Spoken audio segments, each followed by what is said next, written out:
Good day, folks. Good day, ladies and gents, wherever you might be around the world, and welcome to Splendid Isolation number 51. Might be a short stream today because I don't seem to have any guests, but we will see if someone turns up. And as always, I'm going to start us off with a tune.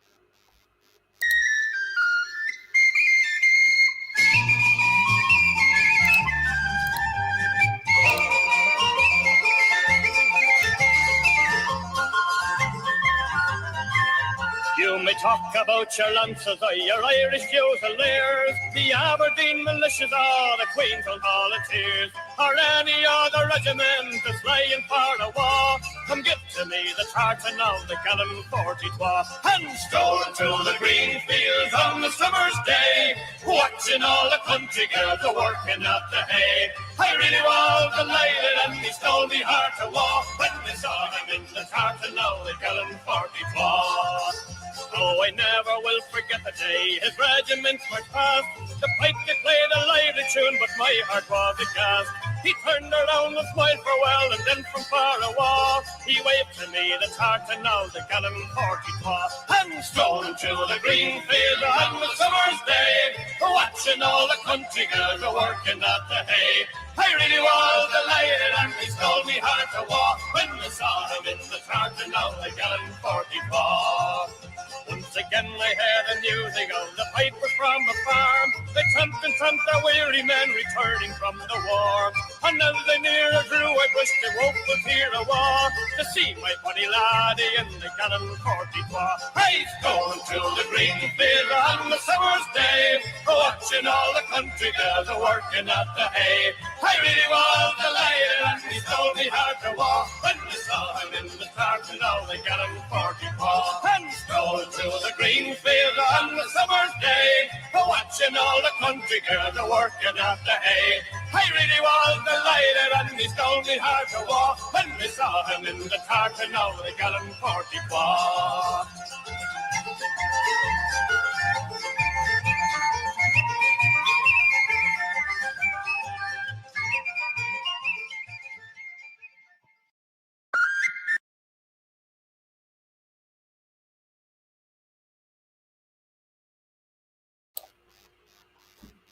Okay, that was the Gallant 44, which is a traditional Scottish tune.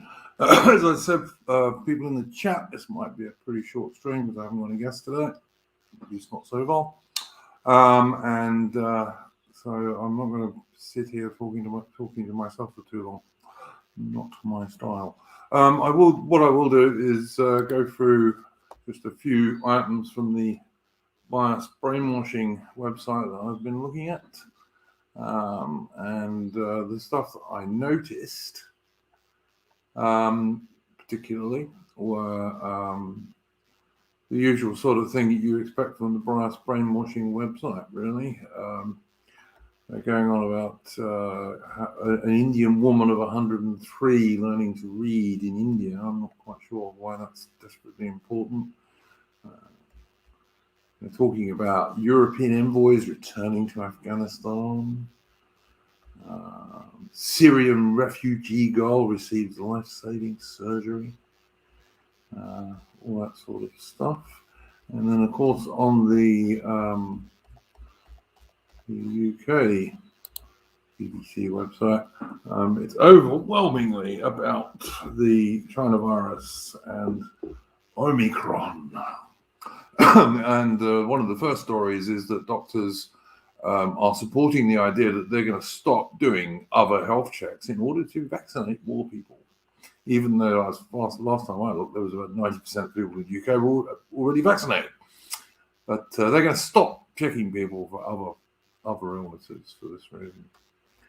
I see there was a vigil for a stabbed 12-year-old schoolgirl in Liverpool, and the 14-year-old boy who has been charged with that cannot be named for legal reasons, but be reasonably surprised if he turns out to be a white 14-year-old boy, but we shall see.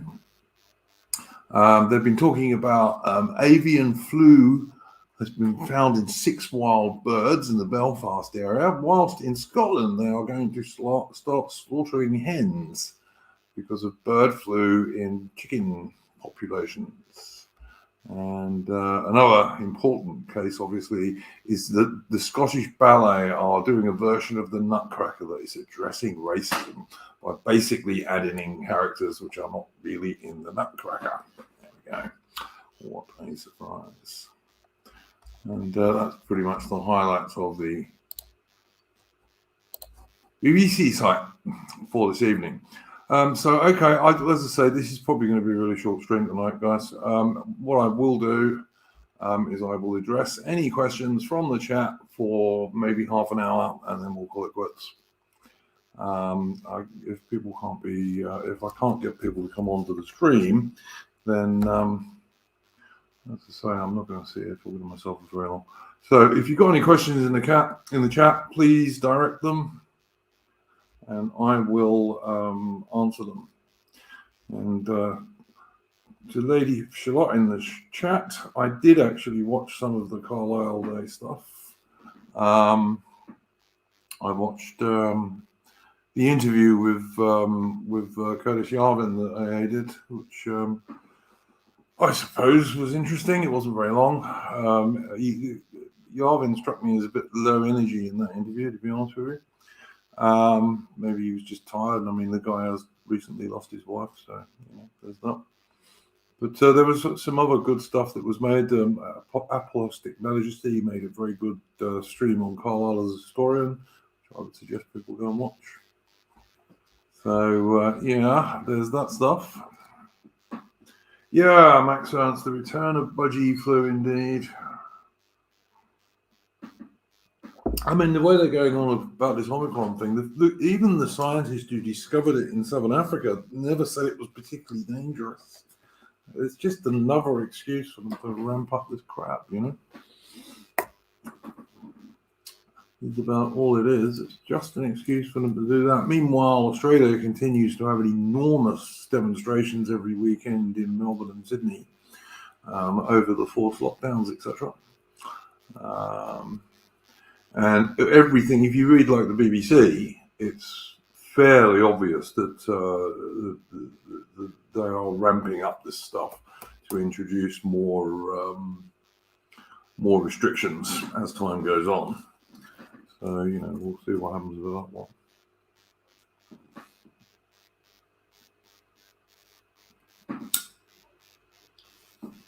Where are we? Dostik Draco. Yeah, there you go. Exactly. That is what I have read too. But you wouldn't believe it. Really, would you? I watched a really good video last week by someone who I don't generally like very much. That's Coach Redpill. I don't like Coach Redpill particularly, but he made an excellent video last week, which he's actually not in. It's just person after person keeling over with heart problems after being vaccinated. And it goes on for about 15 minutes. And from all over the world, people all over the world, many of them like young, fit sports people and athletes, just keeling over with heart attacks. And of course, the mainstream media are just ignoring it, not mentioning it at all. So that's a video I would go and check out if you would like, even if you don't like Coach Red Bull. That's a video I'd go and watch because he's actually not in it at all. It's just a collection of clips. But that's worth seeing.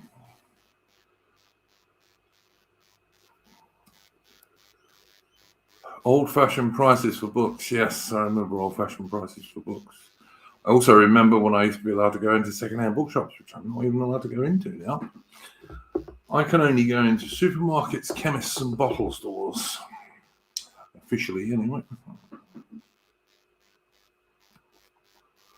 Yeah, I mean, this jab thing, Lady of Charlotte, I've never seen anything like this in my life. I'm getting on for 57 years old. I'll be 57 fairly early next year.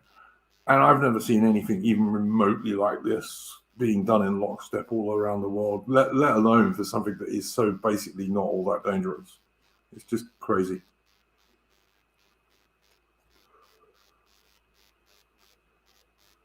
Yeah, Mitch, I mean, that's false info. Don't you know it's because of these athletes not exercising and pandemic stress disorder syndrome? Yeah, right. Yeah, sure. Young people don't tend to get a heart attack. I had a minor heart attack like a few years ago, but like I was in my 50s, but young people don't generally get them. Here we go. They do these days. I was actually talking to an Aussie streamer that Lady of Shalott knows in his chat yesterday. And his wife, who had a really bad reaction, so bad he rushed to the hospital with the car, actually, she's still sick, and this is weeks and weeks and weeks later. She's still going through tests and stuff. And this is a fit 34-year-old woman. So, that was another item I noticed on the Bias Brainwashing Corporation website. They're telling people not to go to A&Es. So I just think that a lot more people are going to die from other stuff, like untreated heart disease, untreated cancer, and all sorts of other diseases and what have you. And to say nothing of the people who won't go to the A&E when they probably need to. And of course, you're not going to be able to go and see the doctor because the doctors are saying they're not going to be doing anything much but vaccinating people. So it's kind of it's a bit strange. Yeah. See, this is Lady of Shalott's quite correct about this. I mean, I haven't seen the bus, but I will believe it. They're getting people ready, the idea that children can have heart attacks, but children don't have heart attacks. They just don't, not unless they're already very sick. Precisely the sort of people who are at some risk from China virus is if they're already sick or they're vastly overweight. But most children aren't vastly overweight. So,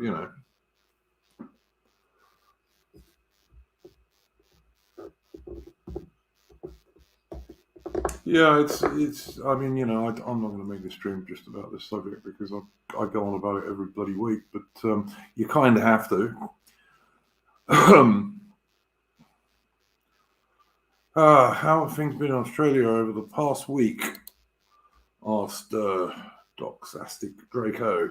I haven't been doing much over the past week, to be honest with you. I was out most of yesterday, but that was about it. Seeing a friend, and I don't know. I am so pissed off at the moment. I was supposed to go shopping in my local town earlier in the week before the weekend. It's always Sunday morning here now, and I just couldn't be asked because it's such a hassle. Yeah, I am pretty down, Hound of Ulster, to be honest with you. I am pretty down at the moment. It's not particularly that. I'm just I'm just not in a particularly good mood, to be honest. But I'll get over it. I always do. But yeah, I've not been in a very good mood this week, to be honest. For the most part, happens occasionally.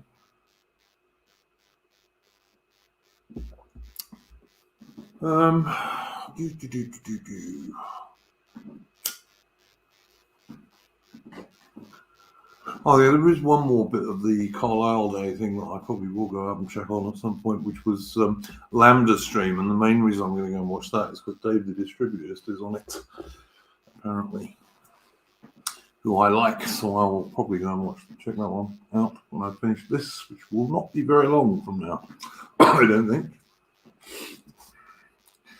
So if you got any questions, guys, ask me if you like, because I am not going to stay on too much longer.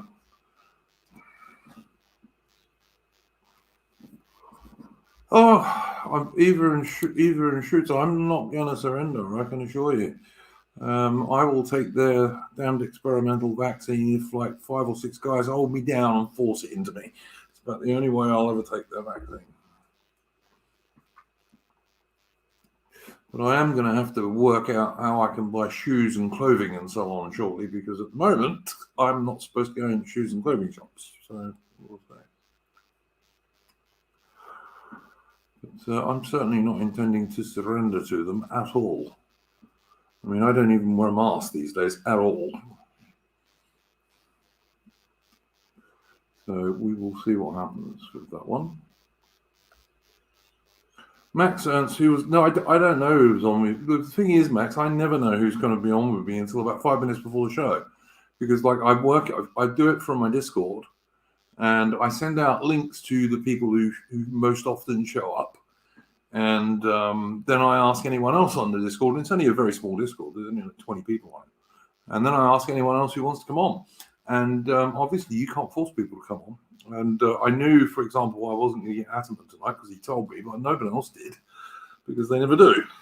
But that's generally what you'll find if you do streams, unless it's something you have pre-set up with somebody. If it's a regular stream and you're just looking at regular guests coming on, you just don't know who you'll get. And to be fair, this is the 51st show, and it's the only one I've done where I didn't have at least one other guest. So, you know. But I'm normally sitting there 5 or 10 minutes before the show starts, just wondering who's going to pop into the stream. So it's not that surprising, really. Napoleon is on the bath salts at the local disco. I no idea, mate. No idea at all.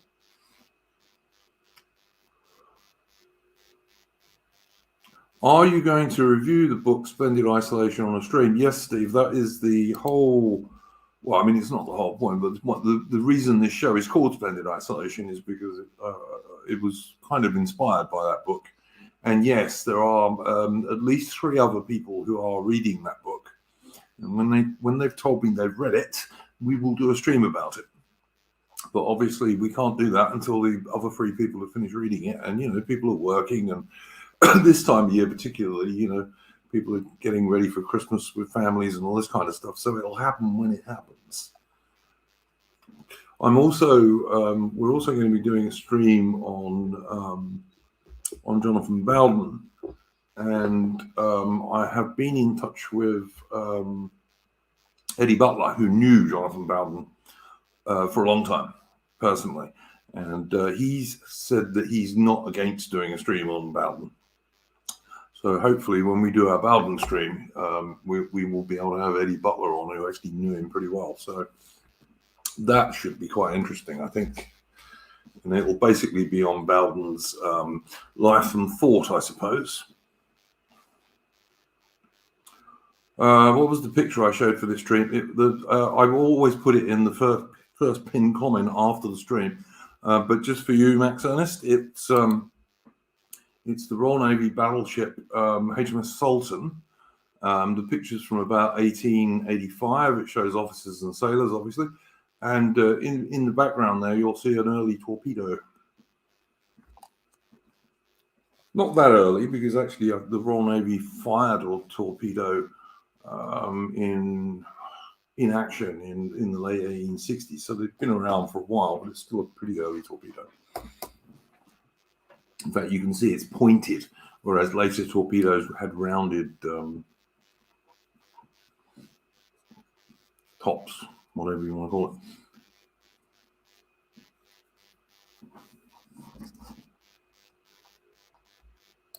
There you go. VCG, no worries. What do I think of fake COVID passes? I've heard about these things. I've never seen anyone actually using them.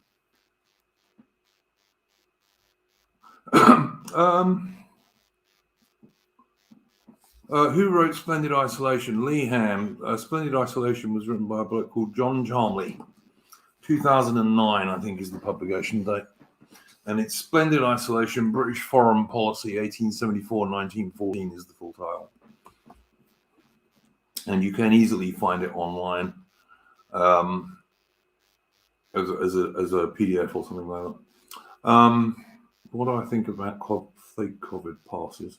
I don't know. I mean, if it confuses our enemies, I suppose that there's that. Yeah, I mean, if it confuses them, I mean, in theory, of course, obviously, I would only say that in Minecraft because we're on YouTube, and I would never tell people to do anything illegal on YouTube, of course. So only in Minecraft, but looking in Minecraft, if it confuses our enemies, then I'm not necessarily against it. I don't think I'd use one myself. I don't know. To me, and unless enough people are not using businesses, so businesses are losing an awful lot of money. Because that's certainly what happened at one stage in the UK. Supermarkets just said, "Look, we're not." The British government wanted supermarkets to check people to see if they've been vaccinated, and supermarkets said, "No, we're not getting our staff to do this because it would have just been too difficult." And that, I think, is part of the key in Australia. Is it's businesses who've got to come on board with the pro-freedom movement and say, look, we're just not going to do this stuff. And if they did, there's not a hell of a lot the government could do about it, to be honest. You know, if the businesses just turn around and said, look, we don't care if someone's been vaccinated or not, they can come in our business. I think that would be one of the keys to it, to be honest.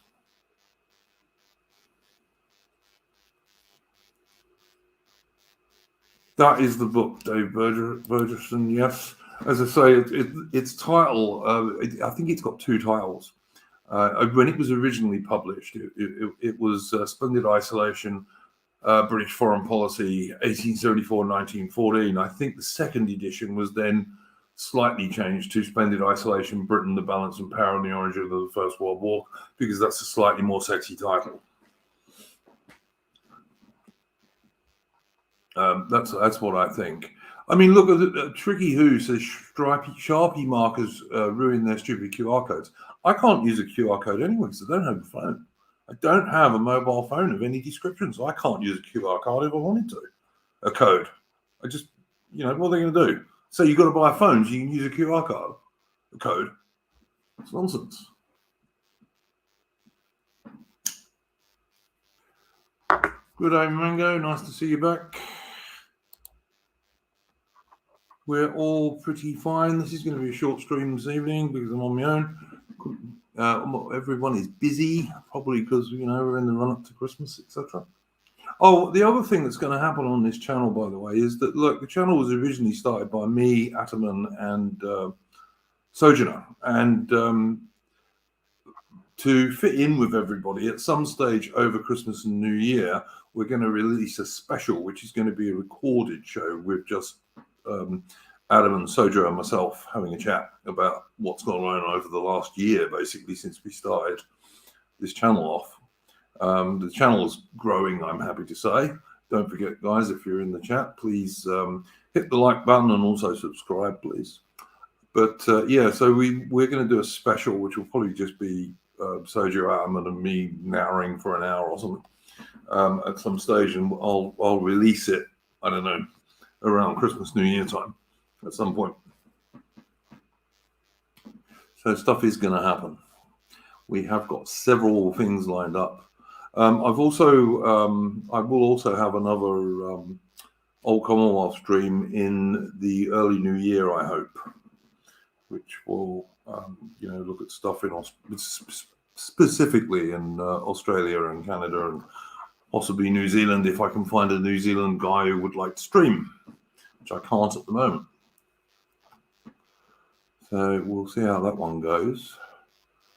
What have we got here? They support this system so they can miss out on seeing family, but that's the choice they made. I'm banned from everywhere except the supermarket thanks to their compliance. Yeah, fair enough. I don't disagree. It's not. I think, Lady of Shot, it's not just the supermarket. You're allowed in the bottles. You're allowed in a bottle store, and you're also allowed in the chemist, I believe. So, but how you're supposed to buy clothing, I don't know, to be honest. So we will see what goes with that stuff. Yeah, most people are not wearing masks here.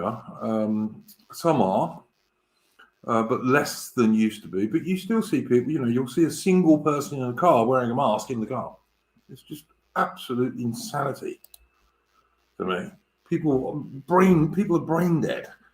You're driving along in your car on your own and you've got a mask on, or you're walking along the street on your own wearing a mask. It's just utterly ridiculous. People are far less intelligent than at one stage I would have said they were.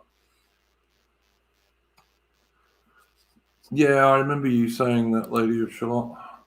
You had to get someone to take your little boy in to buy shoes. Absolutely ridiculous. It is absolutely ridiculous. It really is.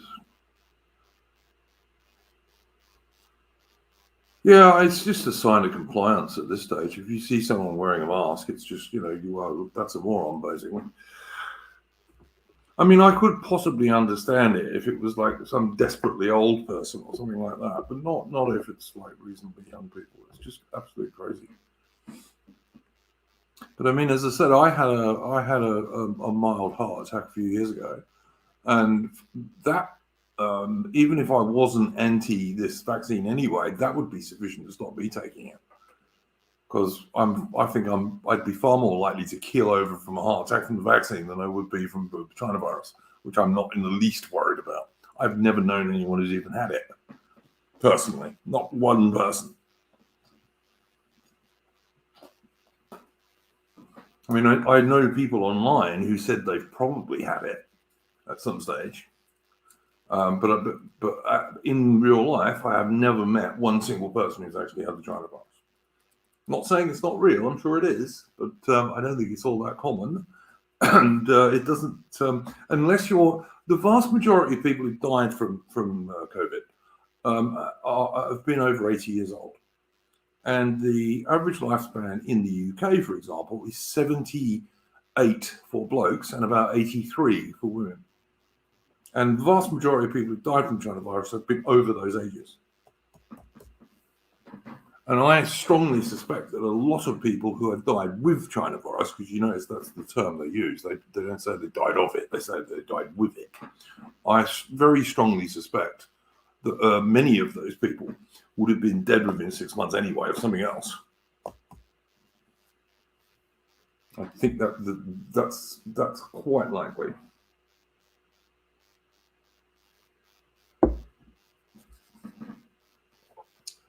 But yeah, as I said earlier, Lady of Shalott, I think in Australia what needs to happen is businesses have got to start saying, look, we're simply not conforming with the government's ideas. And if I was, I know that you're quite heavily involved in the freedom movement. That is where I think they should be directing their attention, is to getting businesses on their side and saying, look, we just don't have the manpower or the staff to enforce this nonsense, and we're not going to do so. And if that happened, the government would have very little option but to just slowly let things go back to normal in terms of shopping and so on anyway. So I definitely think that would be the best way for people to do things.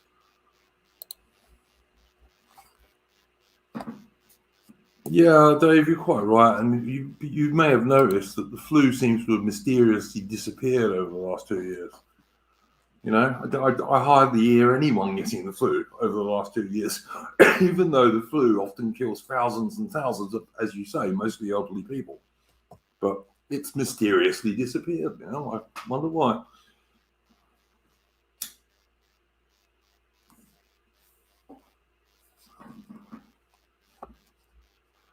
Yeah, no one catches the flu. What a surprise. It's just quite surprising, yes. What can you say apart from that, really?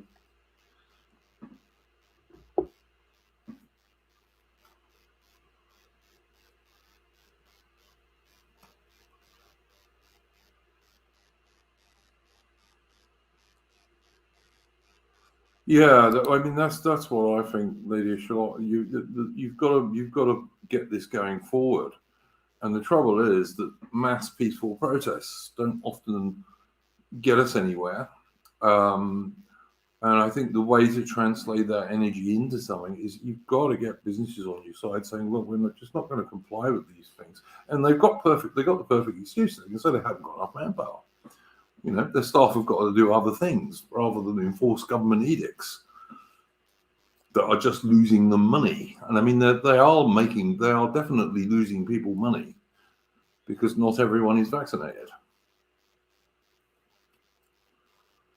But yeah, I think that's the truth. All right, chat. Last chance. You got any other questions? Ask me now because I'm going to wrap this up. I'm not real good at talking to myself.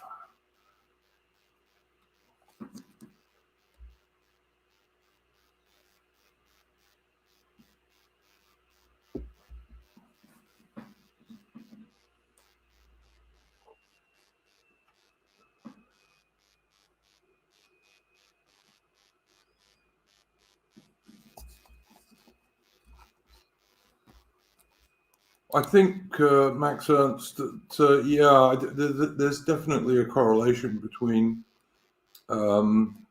middle-class lefties and supporters of the vaccine and masking and all this kind of stuff. There is a correlation to that for sure in the UK. I mean, notably, you know, Victoria, where I live, Melbourne, in Victoria has had the longest lockdowns of anywhere in the world, and it is notable that dictator Dan Andrews is a socialist. He's Victorian Labour Party, and it's notable that a socialist premier, that scumbag Chairman Andrews, has locked down Victoria for longer than anywhere else in the whole world. And of course, one of the other worst lockdowns in the world has been in New Zealand, where they also have that horse-faced feminist socialist prime minister. You know, so I don't think that's coincidence, to be honest with you. You can always rely on the left to be worse. Dave, I haven't. When you say Ralph, do you mean Indian Ralph? Dave, if you answer in the chat. What was he used to call himself? Something reaction? Right reaction or something like that, was he? Is that what you were talking about, Dave? I haven't seen that, but I'm not too surprised. I think someone I know mentioned it to me in a DM or on my Discord, but I haven't had a chance to look at it. I don't always agree with AA by any means. I find him quite entertaining, but I don't always agree with him. For example, I think he was wrong in criticizing Carl Rittenhouse for doing what he's been doing recently. You know, Rittenhouse was 17 at the time this nonsense happened when he was defending himself. And he's an 18-year-old boy now. And I think, you know, some people, including AA, were expecting far too much from an 18-year-old boy. You know, he's not some sort of thought leader. He's an 18-year-old teenager. So I think criticizing him for doing what he's doing at the moment is probably silly. But as to right reaction, I was never a fan of right reaction. I believe the guy claims that he used to work for Goldman Sachs. There's a few more globalist companies than Goldman Sachs. And I don't know. I mean, he could be some sort of Fed. It's quite possible. In general terms, on the dissident right, I think you're probably better to assume everyone's a Fed until they prove they're not. So it's there's that. But I haven't watched it. I probably will watch it just to see what he says, and maybe I'll give an opinion on it next week. But I haven't seen it yet. But I'm not a big fan of Ralph. So, you know, yeah, Lady Shalom, I agree with that too. I mean, you know, the guy's been chucked out of his college. He's going to find it difficult to do normal jobs or get normal jobs and find another college unless he can find some right-wing college somewhere in Texas or something like that. He's going to have to move almost certainly. And yeah, I think he's trying to protect himself and his family. And I don't think you can expect, you know, I think they thought he was going to go off and you know, embrace the dissident right. And he's 18. Why is he going to do that? And which bit of the dissident right? I mean, as someone who's loosely involved in the dissident right, we spend more time slagging off each other than we do attacking our real enemies. And that includes AA sometimes. AA can spend too much time slagging off other people on the right. Other people on the right can spend too much time slagging off AA and other people, I mean, I was watching the Curtis Yarvin stream that AA did earlier, and there's people in the chat who are going on about Curtis Yarvin, and you had everybody from extreme Nazi LARPers who basically were just concerned with the fact that Curtis Yarvin is from a Jewish family, to people who thought that NRX is pointless, except I think Curtis Yarvin is a better writer than he is talker. I think that when he's interviewed, he often comes off as too glib, whereas a lot of his writing is actually very good and quite interesting. But I don't think he's ever claimed that he's got all the solutions. I don't think anyone has got the solutions. We are so up shit creek without a paddle in terms of the Western world at the moment that I don't think anyone has got a good solution about what we're supposed to do to get out of it. Cardamom, again, this is what I was saying, and I think Lady of Shalott basically agrees. He should keep his head down. Why would he like put his head above the parapet and having just escaped having to spend the rest of his life in jail, which he would have done if he'd been found guilty of that stuff?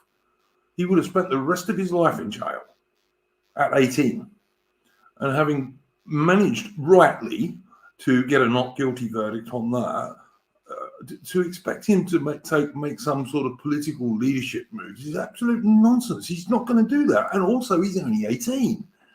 I mean, I remember what I was like when I was 18, and I was not the brightest tool in the shed. So, I don't know.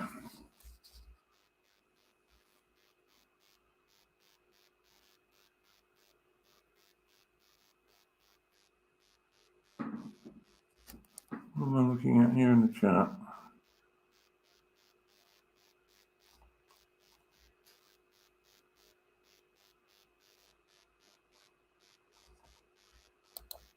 Well, I don't know, mate. That was with the interview he did with Tucker Carlson, which I haven't watched because I only occasionally watch Tucker Carlson. And I don't know. I've got no idea. I think he's basically trying to protect himself. Bear in mind the 3 people he shot, as far as I can work out, were Antifa rather than Black Lives Matter, and they were all white people. He could be, as someone said earlier in the chat, he could be subject to a civil case against him, and I think he wants to try and protect himself from that. Also, don't forget, he may be launching some lawsuits against some of the media for some of the nonsense they came out with about him. And he's got to be careful what he says. But I mean, the idea that he's going to turn into some sort of right thought leader at 18 to me is just ludicrous. He's an 18-year-old boy, basically. But there we go.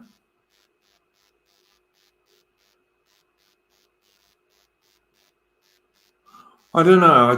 I wouldn't advise anyone to move to the big city. I'd suggest he moves, I don't know, rural Texas or somewhere like that. That's probably what I'd do if I was him. We don't need a right-wing Greta. Yeah, Dave Berger, and I don't disagree with you. I don't think we are.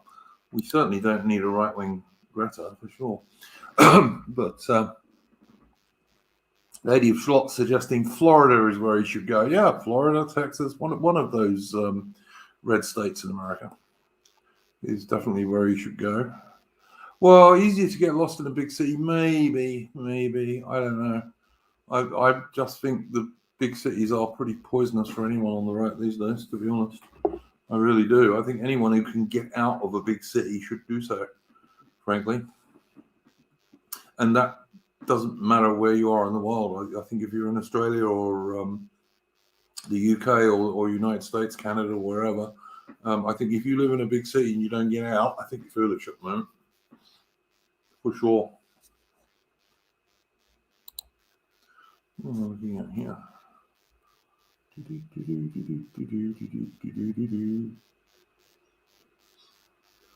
is this crap?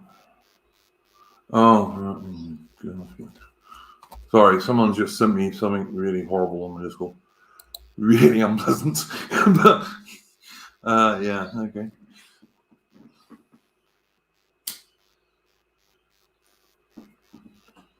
A newcomer will be easy to identify. Yeah, I know. But I think like you could go to a small town somewhere like Texas or maybe Florida or one of these places, and you'd be better off than being in a big city. But that's just me. Oh, there you go. Minoan in the chat is saying he's attending Arizona State in the spring. So there you go. So he's certainly moving. Oh, he'll be a sitting duck, says Minoan. Yeah, well, I mean, even that is more reason why he has to be careful what he says in public, eh? So, that's another reason. What is he saying on here? Oh, I see. Lady of Schlott said, Rittenhouse and Greta Thunberg share the same date of birth. I did not know that. I really did not know that. There we go. Thank you, Lady of Charlotte. You learn something every day.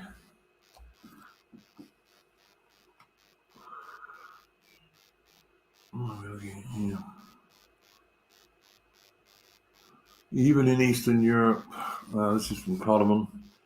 He says, even in Eastern Europe, the cities are bad, but this is because of communism's legacy of gypsies. Yeah. There's a guy I've been watching on YouTube who travels around. He travels around Russia and a lot of the former Soviet republics and stuff, and also occasionally goes to other East European countries, and it's quite interesting to have a look at it. There's, the standard of living is a lot lower than it is in Western nations, but on the other hand, it seems mostly to be less violent than Western nations are these days in big cities. Because, let's remember, if you can get out of big cities, it doesn't tend to be that violent. Yeah, Dave Berger and that guy, yeah, Bald and Bankrupt. I've been watching his stuff. He's got like 3.5 million subs, which I find incredible when I'm struggling to get 1,000. But yeah, he makes quite interesting videos. Mainly because it's like about places that I know nothing about. So he'll go to somewhere in Russia or Ukraine or wherever it might be, and it's always somewhere I know virtually nothing about at all, which is why it's interesting. But he seems to meet quite nice people on the whole. So, most of the people seem to be quite pleasant. It's noticeable that the vast majority of the older people preferred it back in the day when the Soviet Union was still around. So that's quite interesting too. And it's also noticeable that in some of these places, like the capital city will be fairly flash, but once you get out of the capital city, everywhere else is pretty run down.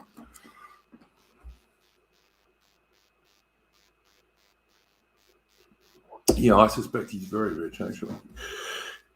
3.5 million subs, he would be pretty rich. You need to start vlogging the dog to get more views, says Hound of Ulster. Yeah, I'm sure I would, actually. I did actually do a dog face reveal for Rudy on here. I don't know what show it was. Probably like around 25 or 30, somewhere around there.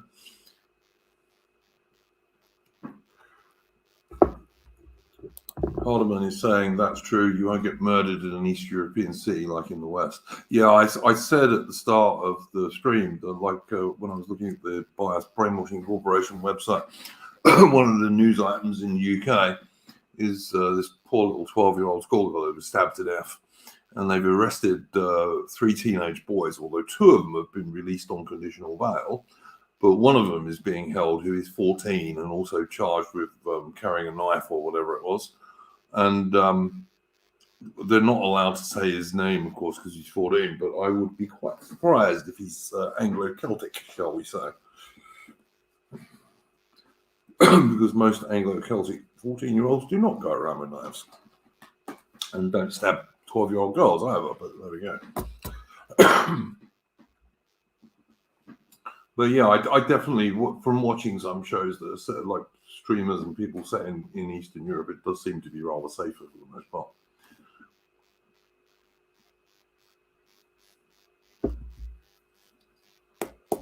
Oh, the other thing I did notice on the BBC website was they are changing the drugs policy in UK to make it more a health policy, which in other words means they like someone like pediatricians won't be happy at all, because it sounds to me that they're going to make it even more lax than it is now. And I mean, like, the UK haven't enforced anything on marijuana for a very long time, but it sounds like they're going to make it, generally speaking, you're less likely to go to jail.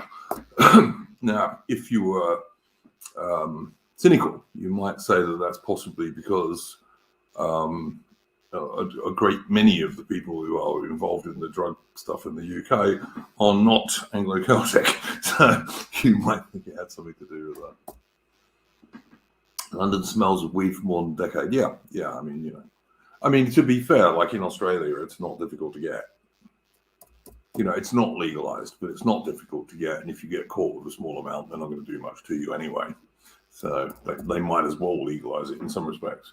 I'll be honest with you. I think if you smoke lots of marijuana and you smoke it every day, yes, it's a very bad thing to do, because it makes you lackadaisical and you just won't do stuff. If you smoke it once a week, then I don't think that's a particularly big deal, but that's just me.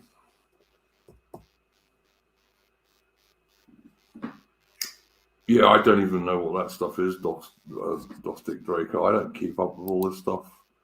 I've tried one or two things over the years, but I've never got a serious habit for any of it. I can smoke a joint. Like, I lived in Nimbin for 18 months, for God's sake, in Australia. Anyone who lives in Australia will know what that is. That's kind of like the main marijuana place in the whole of Australia. And I lived there for 18 months, and I didn't smoke it every day, even when I lived there. So, you have to do one or two of these things. Oh, I've got a guest. Here we go. Good evening, Royal Oak. How you going, mate? Can you hear me, Royal Oak?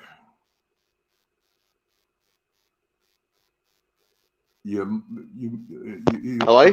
Hello? Yeah, now I can hear you, mate. There we go. Lovely. Sorry, I didn't mean to interrupt you when you're in the middle of an interesting topic, though, I'm sure. So, you talk about Class C drugs. Yeah, Spice epidemic. I was talking about marijuana because, like, I don't even know what spice is. What is spice? I think it's a synthetic thing. I wouldn't know. But what is it? A synthetic, like I know in Australia for a while they were selling synthetic marijuana, which was horrible stuff. Is it that kind of stuff, or is it more? Is it heavier than that? I think it's something they can produce quite cheaply in a factory, from what I understand. Okay. The real stuff that I think is a problem is probably prescription over the counter opioids that people sell in the black market and stuff like. I can believe that. Yeah, a lot of people get hooked on opioids. But I don't know how many people actually take spice. I wouldn't know. It's not really my area of expertise. But no. I mean, look, I've tried one or two things over the years, obviously, but the only thing I've ever taken, like, more than a few times is marijuana, basically. And I don't know. Yeah, and I've never been an everyday smoker of that, because if you are an everyday smoker of that, it certainly does ruin your life, because it just makes you so lazy. That's true, and I know of somebody that had to take it, like had to smoke in order to be able to go to sleep. It like messed up his brain that much. But I think, like, I don't know. I think generally speaking, smoking pot occasionally is probably not any worse. It's probably slightly better for you than drinking regularly, to be honest. Yeah. So, yeah.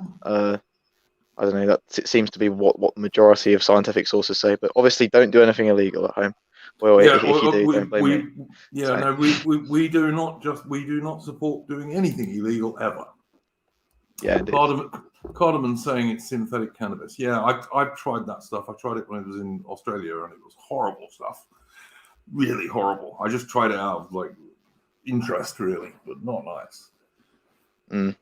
Not. Someone in the chat said about the Tory boy thing. I didn't really even understand what that's even about.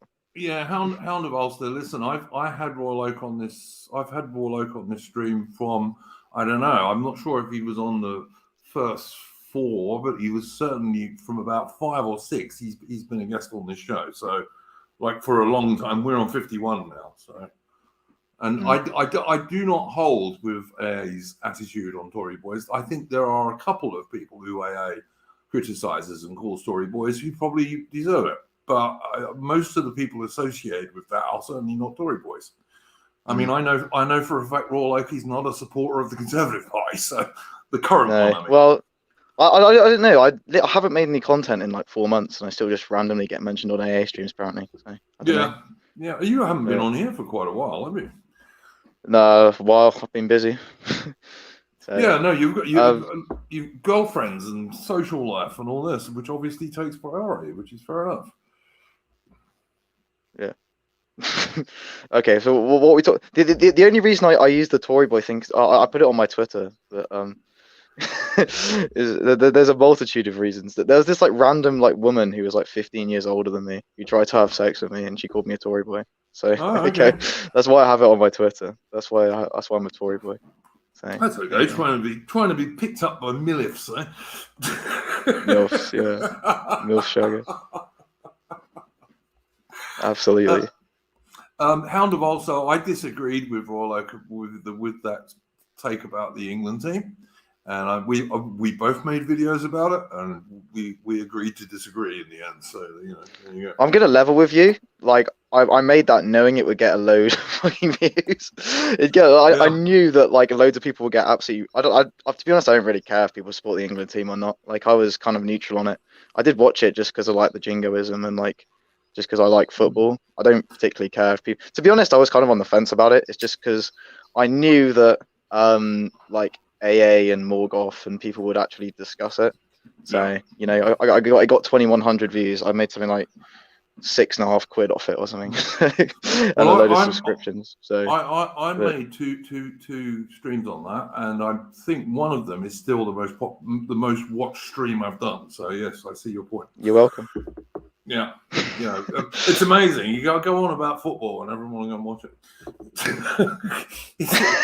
It is. It's like someone was saying in the chat earlier about making cat videos. Yeah. People, if it's popular, people like a popular subject, you'll get way more views.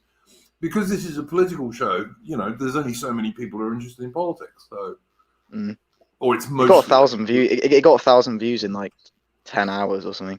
Yeah, but you're a big streamer. You're like, what have you got? 1,500 subs or something? It's still going up. Like, even though I'm not posting, it's still going up like 50 a month. So it's like 12, once you get to a 30, stage of a certain size, you just get more people anyway, unless YouTube follows the channel, which they sometimes do. I don't know. Next summer I'll try and do some. To be fair, I haven't even really made much content. To be honest, I've only made like 10 videos on like actual talking about things. The rest are just like memes that I made in an hour. So yeah. Well, we're up to almost 700 subscribers now. Don't forget to subscribe to the channel, folks in the chat. Everyone subscribe to 99 Duke, please. Yep, absolutely. I was just saying to the folks that we're going to do a Christmas special stream, but it's not going to be a stream. It's going to be recorded with Adam and Sojo and myself, looking back on a year of running this channel and what's going on in the world, etc., which might be quite interesting. I've just got to work out, particularly with Ataman, because Ataman's working, and we'll have family stuff over Christmas, obviously. I've got to work out with Ataman when we can do it, because poor old Sojo and myself are on our lonesome, in Sojo's case, because he can't go back to the UK because of the back stuff, because he would have to go into quarantine for 2 weeks. Which, of course he would, yeah. Speaking of Sojo, someone I know brought up Andorra today. I was like, yeah, I know. I don't actually know Sojo. Well, yeah, don't let's dox him, by the way. But Oh, well, I mean, he's public info. I think he puts it on his Twitter. yeah, no, so, he does. yeah. He uses his own name, which, you know, I mean, one of his objections to this stream was he wanted to use his own name, and I said, well, you can, but I'm not going to because my son's in the Royal Navy. So, you know, I think if you can use your own name, you should. And I don't think we really say anything on this channel that would particularly get someone into trouble. Not really, no. But I'm not gonna put my son's Royal Navy career at risk by doxing him because he's got exactly the same name as me and he also looks like me. So yeah, well, it's I mean, yeah, obviously, I think people have said it's like pretty understandable. So, I mean, I don't know if it. The thing is with like internet stuff anyway, like it feels. If like I think it would be a different situation if you had like 15,000 people watching and or you know or you were, you know, offered a place on a national broadcaster or something else like that. Like if there was like a channel for don't take this the wrong way. If there was like something that myself included as well, probably other people as well included. If there was like a pathway that was like seeable to having like a mass audience or, you know, something that could, you know, support yourself or like you know, make a difference, then it would be a different situation. But if it's just like a quite minor stream, then I don't really think there would be anything to be gained from like showing your face, because obviously like everyone here can hear your takes like fine. And I'm not really sure if anything would be gained from it, if that makes sense. Not sure where I'm going with this. But. Look, the reason I do this is I get a lot of emails and messages in Discord and sometimes on my main channel and what have you. And a lot of people do like the fact that, you know, they're not the only people who think this way. Yeah, absolutely. And I think particularly with all the lockdowns and people being isolated, and a lot of the people who follow this channel are very young. Yeah. You know, a lot of young blokes particularly follow this channel. And I was actually talking to Sojo about this like a couple of weeks ago in private, and I was actually saying that's the main reason I do it now, to be honest with you, is if it stops one or two people, like, you know, getting really depressed or worse, then it's worth doing as far as I'm concerned. Absolutely. I'm not at all saying it's not worth doing. That wasn't what I was saying. I'm just saying, like, in terms of what you're doing, I don't think there would be any extra benefit to face doxing, whatever, showing your face or name. Yeah, I wouldn't see the benefit. I would, if it was just me, I would. But like I said, my son has got the same name as me, exactly the same name as me. I don't just mean the surname, and also he looks like me, a younger, handsomer version. I hasten to add, but like you know, people look at me and my son and say, "That's your boy, isn't it?" You know, so and they used to do that with me and my dad too. Strange to say, but you know. So I'm just not going to risk his career. And like just some of the things that I have said about the Royal Navy and their policies with women and the Ministry of Defence, who I'm not very fond of, like you'll find most former servicemen are not very fond of the Ministry of Defence, and the government would potentially get him into trouble in terms of his career. I'm just not going to do that. You know, if he decides at some stage that he wants to leave the Royal Navy, which he doesn't at the moment, then I might change my opinion on it. You know, if he was in a normal civilian job where anything I said about the Royal Navy and the Ministry of Defence wouldn't matter a fuck, then you know, then I might well decide, look, I don't care. I'm going to put my face out there. So it's not for me. It's for family, and you know, anyone who's certainly any father or mother would know exactly where I'm coming from. Yeah, I think obviously. To quote Mark Twain, no man is an island. You know, obviously people. Yeah. Okay. Duarte fan in the chat says a guy in UK was sentenced to 10 years for owning a couple of books. Yes, I remember that case. Yeah, he was. He was sentenced to 10 years, and that means he'll probably do like 7 in jail for owning a couple of books. That's all he did. It's incredible, absolutely incredible.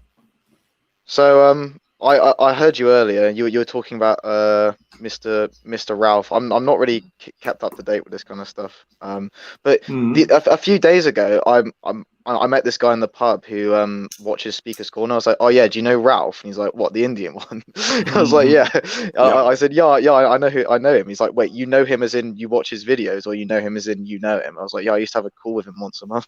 He's like, what? It took a lot of explaining, but. Yeah. I'm not sure. He's had this whole thing where he did a stream. It was about 6 hours long. I watched about 10 minutes at the beginning of it, of about like counter extremism or something. Yeah. I'm not really sure what's going on with that. Yeah. Sojo posted about this in the Discord. He said, "What the fuck happened to Ralph? His whole channel has been co-opted by various people. Does a stream critiquing the alt-right, and it devolves into some bullshit about various people in Chicago. Very sad." So, Yeah, I believe he's got some like Zionist co-host or something. Not that I don't know. yeah, He can have whoever he wants as co-host, but but um, the first time I ever saw Ralph ever was when he did a show with. Do you remember Brian of London, the Zionist bloke? yeah, I do remember. Yeah, Yeah. there was he did a few things, didn't he? He was on Twitter. Yeah, Brian of London. He was actually everyone used to take piss because he was actually more like Brian of Tel Aviv. But I mean, there you go. Indeed, But often the way. But carry on. yeah, but he did this show with Mark Collette Right. and three other Zionists, and the bloke who brought Mark Collette together with the three Zionists was Ralph, who was also on the stream. Yeah. So, Oh yeah, because he was there as like the neutral arbiter, wasn't he? To well, begin with, supposedly, but he knew these Zionist guys then. So, well, yeah, because he's frequented speakers for years. But so his Free Speakers speakers. Corner, that is. I didn't even think Speaker's Corner had lots of Zionists, but maybe it does. Dude, oh well, it's a hotbed of quackery and I thought these days it was mostly like full of Muslims. Yeah. Muslims and stuff, wasn't it? Yeah, you wouldn't see. It's rare to see an English person speak. I think to be fair, Speakers Corner was good about 2 years ago for a bit. It's just gone downhill since. But, Yeah, but I mean, I also know that Ralph used to work for Goldman Sachs, and you don't get much more globalist than Goldman Sachs, for God's sake. yeah, well, I don't know. He's got his own goals, isn't he? Who knows what they are? I haven't ascertained what they are yet. Yeah, like I said, I've never really followed him, to be honest. I've watched occasional things that he's done. I will go and check this video out because someone asked me on the chat earlier about it. Because Sojo mentioned it to me, I'll check it out at some point. Did you watch much of the Carlisle Day stuff? I watched I need to watch the thing with Curtis Yarvin, and I actually, believe it or not, despite being a Tory boy, actually have joined the club of people that have watched Moldbug. Read at least one Moldbug post, but on unqualified reservations. I like Curtis Yarvin actually. I think he's got some good takes. I think he's a better writer than he is live. He comes across as quite glib when he's talking to people live. Well, yeah, I mean, he's just like some programmer, so he's not going to present well, is he? Otherwise, he wouldn't be a programmer. I thought, to be honest, the interview he did with AA was a little bit low energy, to be honest, and also it was quite short. It was quite short. It was only about an hour. So, well, it's not exactly Tucker Carlson, is it? No, it isn't. But I mean, he does lots of streams. I mean, like if you put Curtis Yarvin or Mentions Moldbug into YouTube, you'll find him doing dozens of streams, and most of them a couple of hours. Yeah, he goes on like random podcasts and stuff, doesn't he? So yeah, he does. But I think he often goes on like kind of centrist people because his takes are a bit more spicy for a centrist channel, I suppose, than they would be on a distant right channel, which AA basically is these days. Yeah. So I think there's that. Did you have anything you wanted us to talk about at all, Wally? Like anything that struck you over the last few weeks? 3 months. I don't know. It's good that people seem to not give a shit about COVID anymore. I'd say like 90% of people haven't really changed their behavior despite the new variant over here. Well, which is fucking the this BBC new variant. This new website is variant full of it. is fucking bullshit, by the way, as well. Like, do you know they've known about it since July at least, and Yeah, suddenly, oh no, there's fucking big panic about it. But it makes like, me get a little bit conspiratorial. But basically, mm, fuck the establishment, fuck the Tories, fuck Boris, vote Reform UK. Thank you. yep. That's my view. No, I don't blame you. Um, I don't know what you think about this, but I think the smaller right of centre populist parties in the UK, I mean the non-Nazi LARPing ones, I think the smaller ones should at least form a loose alliance so they all run against each other in the same seats. yeah, for Because sure. all I they're mean, doing is taking votes away from each other. yeah. I'm quite encouraged. Obviously, we had the by-election a couple of days ago in Bexley Heath, which is actually quite near my old neck of the woods, actually. Yeah, Bexley. yeah, I know Bexley. Yeah. And But I was it think was what was the result? I didn't see it. so the Tories won with a largely decreased majority, and I think Richard Tice finished third for the Reform UK. He Uh-huh. finished third in that election, and obviously, I don't know. I think I've started to obviously on my like normal Instagram I've started to see a few of their like posts coming up, and it's generally sort of like anti-immigration, anti-lockdown, anti-green tax, things like that. It's Hmm. not they're not particularly like edgy party or whatever, or whatever you might want to call it. Basically like the right-wing version of woke, you could say. They're not really that. They're more.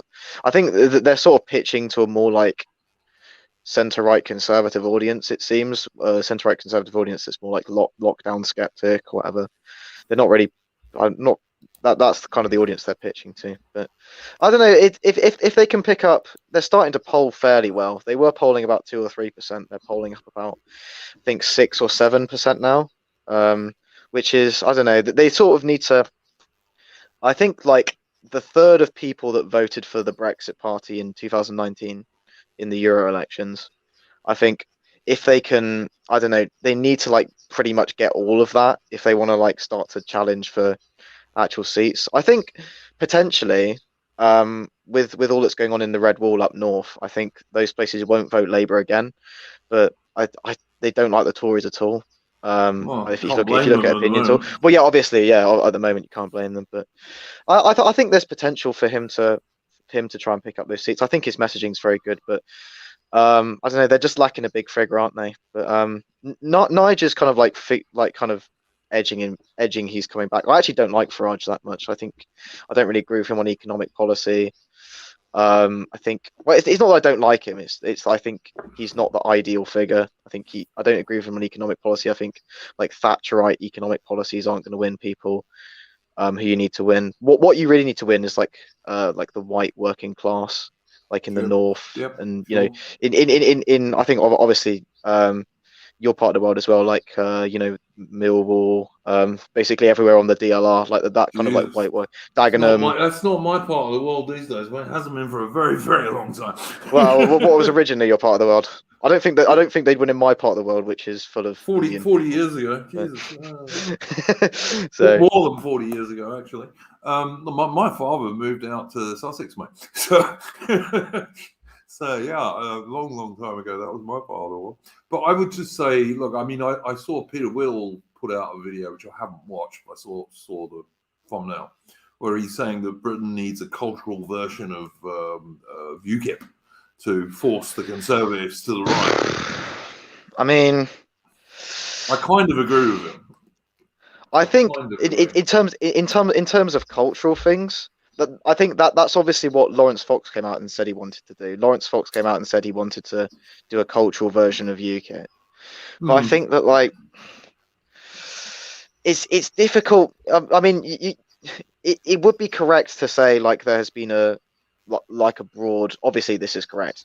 This has been ascertained already. There's a broad movement of anti-Britishness, an attempt to dismantle British history, perhaps even an anti-white streak going Big through, time. Big particularly time. big time through academia and into institutions and major corporations. But the question is whether or not it's affecting ordinary. I think it is to an extent, but I think affecting like just standard, Billy the plasterer it is to an extent affecting him. I But think the it's question is starting whether to, or not, yeah. but the question is whether or not it's affecting him enough for the cultural version of UKIP to come about. Immigration was affecting high immigration from the EU from 2005 did affect Mm. wages. That was a real effect. But the question is like whether or not like YouTube having LGBTQ month is going to necessarily make someone, ticked off as immigration does. Well, it's Maybe it not just will, that but though. You've yeah, also got to look. You've got bloody transvestite story hours going around in the UK. You have gay pride yeah, marches all over the bloody place. yeah, Those things affect people. And then we're getting infected from America, of course, with this yeah. critical race theory, which is basically anti-white theory. That's all it Mm. is. All white people are bad, and straight white men are totally evil. That's basically what critical race theory is. Yeah, I don't know. To an extent, I'm playing devil's advocate here, but it's a key question as to whether or not it's affecting people enough at this point for that to happen. Because you're looking at the polls, and Lawrence Fox got what 3% of the vote in the London mayoral elections. Yeah, well, in It London, not that's even like that. It was like two I point wasn't two. surprised in London, to be honest, because even in the in Yeah. the in the remaining minority white areas, because London's a Mm, majority not British city anymore, just like mm, Birmingham. yeah. Even in those areas, a lot of the people who live there are going to be lefties. Yeah. Controversial take. I actually don't mind Sean Bailey that much. I think he's actually all right. Don't even know who he is, man. I don't even He was know who the he all right, is. fair enough. He was the London mayoral candidate for the Conservatives. Oh, I think okay. Oh, he actually, talks yeah, about yeah. I vaguely remember him, but he's Malteser not a looking white. bloke. Yeah, yeah, Yeah. exactly. I think he's all right. I don't know. I think he had some decent policies. I think, and obviously, But I do think, though, that I don't know if Farage is the right person to do it. Although if he doesn't, no, I I don't. don't know. I don't know who will. That's the It'd be trouble. ideal if it was someone other than him, but if he's the Yeah, only look, person who Farage has can, got this history of starting parties and then leaving them. Farage when he left UKIP, and not only did he leave UKIP, he basically told people to vote for that absolutely useless former army officer dude. Bolton. Yeah. Yeah, about Henry Bolton, that's it. And Farage must have known that Bolton was bloody useless. So I Bolton, don't know. yeah, Bolton was an ex-Lib Dem candidate, by the way. Yeah, yeah, no, Yeah. no surprise at all. And then of course he had that scandal of the affair with that much younger woman. But Yeah. Farage did that, and then he set up the Brexit Party, wasn't it originally? Yeah. And then he left that. So it's He's not left actually. He's still officially the chairman. He just doesn't have like he's like he's. I think the chairman's just like an honorary position though. I don't think he actually does anything. okay, yeah, But yeah. But I don't he's know. still officially the chairman. But I still think that there's about 4, 5, maybe even 6 of these smaller parties who could easily form a loose, unofficial alliance just not to run against each other in the same damn seats. well, the thing is, they're not getting very many votes anyway, so I'm not really sure if it would make much difference. I mean, how many people are voting for? I could look now actually. How many people voted for? Because I know that I don't think the other parties won very much in Bex. So. I mean, you've got for Britain, you've got UKIP, you've got the English Democrats. I think all those 3 parties could certainly form some sort of loose alliance. Right, let's have a look. English Democrats got 1%. Curtin got 0.5%. Christian People's Alliance got 0.5%, and Tice got 6.6. So adding that all together, that's only what like. So you imagine heritage people are going to go over to reform. English Democrats sort of a bit of a broad thing. It's more about English devolution, isn't it? It's not really. So the only I two. don't know exactly, but I know people who support them. Yeah, I think it's and UKIP as well. Sorry, UKIP got 0.8%. So really, all you've got here is Christian People's Alliance. Like that's just like Lib Dems basically. Heritage. So you got 116 Heritage is 0.5%. UKIP got under 1%. And then Richard Tice got 6.6%. So really, he's only lost out on about 300 votes. from the Yeah, other parties. But in that particular seat, that's in a that bit of a particular difference. seat, But in yeah, that particular seat, I just think that like if they had some sort of alliance not to run against each other, it would first of all it would stop them stealing votes from each other because all of those people are basically after the same votes. essentially, yeah. And in addition to that, it would mean that those smaller parties themselves could concentrate on less seats and spend more resources on those seats. True, but I mean, I think Heritage is rather a one-man band. UKIP's hardly a thing anymore. I agree. I think getting behind Reform UK wouldn't be a terrible idea for these parties. Obviously, people have their own opinion on Tice because of his. I think someone said that Tice made some pro-vaccine comment or something. I don't know. Maybe he did, but to be fair, I think he's against vaccine passports. But Well, yeah, I mean, look, it's all I ask of politicians is that they're against forced vaccine. That's all they've got to do. I'm not saying they have to come out and say they're against vaccine entirely. They just need to come out and say, we don't want to force people to do it if they don't want to. We seem to have lost Royal Oak. Maybe we'll come back in a sec. We'll hang on for a little while. But yeah, I don't know. I just think there's so many small parties in the UK now, and there's like of the more respectable ones, there's like 6, maybe 7. So I think they've got to do. How are you going? I think I backed out of it by accident. I'm on my phone, so. Yeah, no worries. There's like 6 or 7 small kind of right of centre parties in the UK, and that's too many. You've got to you can only really have 1 or 2, and even if you only have 1 or 2, they've got to have some sort of agreement not to run against each other, in my opinion, anyway. Yeah. Well, the thing is, the point I'm trying to make is that you're basically combining smaller slices of practically nothing. Essentially, I think what you need is, I don't know, like how did UKIP come about, like into being really popular in the early 2000s? That's probably what you really need to look at, because that was about immigration, as far as I'm concerned. Yeah. For most ordinary people, the UKIP vote was more than anything about a protest vote against immigration. Yeah. To be honest, I'm looking at this now. Yeah. I'm far more interested in the 12,000 people that voted Tory than the 300 people who voted for Heritage or UKIP. I think the 11,000 that voted Tory is a much more important demographic. Yeah, you've got to strip those guys away from the Conservative Party. Absolutely. I mean, that's what UKIP did. And that's why we eventually got that referendum, is because they were stripping away enough votes from the Tory Party that the Conservatives got worried enough to do the referendum, which they thought they would easily win. Yeah, but I mean, that's the kind of thing that Peter Wirrell was talking about doing with like other stuff like immigration and culture. And it would have to include immigration, obviously. Is just forcing the Conservative Party to change course a bit, more than actually replacing them, which I think is much more difficult. Sadly, I think my view on this might have changed a bit. I don't know. I've become a bit more anti.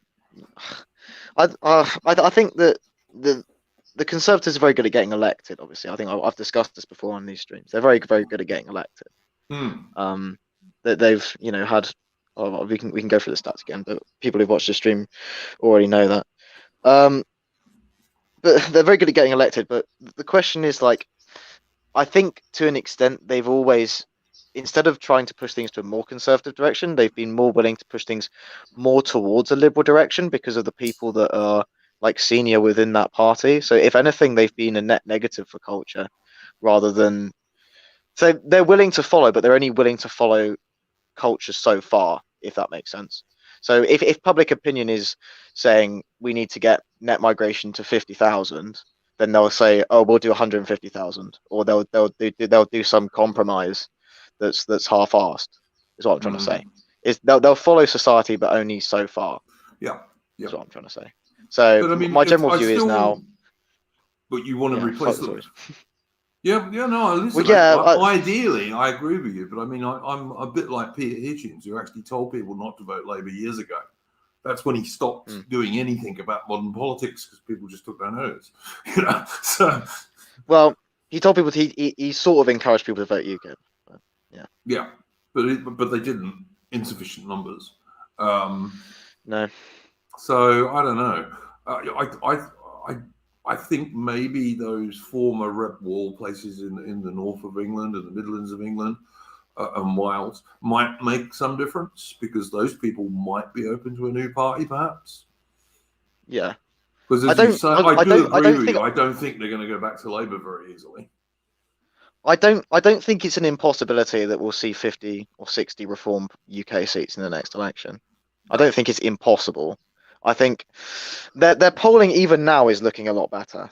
They were doing like 2-3%. They were nowhere. They're now looking. There were some polls that saying they were polling at 10%. And if you look at public opinion, 70% of people are opposed to furthering like harsher lockdown restrictions. 70% of people are opposed to it, and it looks like the Tories, they may well do so. They may well implement more restrictions, right? So if that does happen, that's an opportunity for them to capitalize on. We'll see how they do. Obviously, you have to remember back to Peterborough East as well, when people were upset with the Conservatives. I think what is now Reform UK I think they came within 300 votes of getting their first MP in Peterborough East, and that was in a seat that's like a bit of a swing seat. It wouldn't necessarily be a seat that would always go to them. If there was a by-election in somewhere like Hartlepool instead of Peterborough East in the middle of 2019, I reckon they would have got a seat like pretty easily. Probably would have got it I by think 2,000 or 3,000 votes. I think But, winning even 1, 2, or 3 seats is really the thing that's got to happen, because if once that happens, then people will say, we could actually elect these people, Yeah, well, I mean, I can look at some polling now, actually. This is actually what I do. So, Britain elects. Britain, God's sake. Elects. I think, I'm not sure. I think after the Shrewsbury result, no, sorry, not Shrewsbury. It was Shrewsbury's next week. After the Bexley Heath result, there was a lot of there was a bit of a rise for them in the polls, and I think you could see like they were starting to get some traction on their social media. They're starting to sort of, I don't know, seeming to maybe get some traction. Who knows? But again, like you have to remember, Bexley Heath voted 15% for UKIP in I think 2015. So he's not even he's got just about half of that. So I mean, like they would at least need to get that vote back. Yeah, at least. I don't know. I suppose we could say like, because even if Reform got in though, we probably people would probably need to pressure them to be more right wing, to be honest, especially on social. Mind you, they got Anne Widdecombe's in that party, but Anne Widdecombe's fairly social. I didn't realise Anne Widdecombe was in that party, because she was someone who supported my idea that these illegal immigrants should go straight to Ascension Island in the British Island in the Atlantic. Yeah, it's a good idea. Yeah. Because they'd stop. If they did that, these people would just stop coming. Because why would they leave France to be sent to a volcanic island in the middle of the Atlantic? They're not going to do it. That's right. But not enough Anne Widdecombe's in this world. There should be more. No, I think she's not enough Anne Widdecombe's in politics either. She's quite a sensible old lady for sure. But I don't know. I still think that you've got to have a combination of things. You've got to have, like I said, some sort of. It doesn't have to be a formal alliance, but just some sort of loose pact that we won't run against each other. Yeah, you're right, but I mean, you're talking about a statistically insignificant portion of the pie anyway. Really, to be honest. It would also mean people wouldn't get 16 different leaflets through their doors and this kind of stuff, which will confuse the issue for people. Bad news for the leaflet industry, though. Yeah, shame. I mean, you're still going to get, you're still going to get 4 or 5 parties at any by-election, probably 6, with all more than 6. All the little independents and all the rest of it. So you're still going to have loads of people. But I mean, I just think that if there was one right of centre party to vote for, that would it would make people less confused, to put it that way. Yeah. Right. Yeah, I don't know. It's a question of, I don't know, messaging, getting people not to vote for. Mind you, I think now I think people must have like twigged. You can't vote Tory anymore. You must have twigged it by now. I think Yeah. Well, I mean, Theresa May after Boris fooled a lot of Johnson has people. gone full bloody watermelon Yeah, green, yeah, absolutely. There's no reason to vote Conservative anymore at all, really. yeah. I mean, if it's my general belief that maybe about 60% of people in the UK are sort of like centre right. I mean, like even those Mm, kind of people would, in terms of their social views, would be more at home in somewhere like, I don't know, Heritage or yeah, Reform. yeah. I mean, Yeah, you've got to look at the fact that it's just common sense, and there's no argument about it, really. That if you have mass immigration, and the Conservatives most certainly have mass immigration, we get like a town the size of Birmingham coming in every year in terms of numbers, yeah. and that's allowing for the people who leave, by the way. So Mm. that's net. That's net, and has got nothing to do with the hordes of illegal immigrants that come in. But legally, we get about the size of Birmingham numbers coming in every year, which is ridiculous given it's the second largest city in Britain. And that is going to force up housing costs. It's going to make people, as I know Atterman goes on about quite rightly, it forces Britain to continually build on their green belt. Which Britain's not a very big place on the whole, really. So you're building on your countryside all the time, and in addition to that, it's going to have a big downward pressure on wages, particularly in the lower skilled things. It just is. Yeah. So there's no downside to stopping mass immigration, and I would even support a party that said, "Look, we're not going to stop it, but we're going to pause it for 5 years." Say. Mm. Because I doubt very much if anyone would want to start it up again after that 5 years. Yeah, I believe that was a specific policy from the SDP, which I think someone asked about. Do you have any thoughts on the SDP, Duke? Do you know much about them?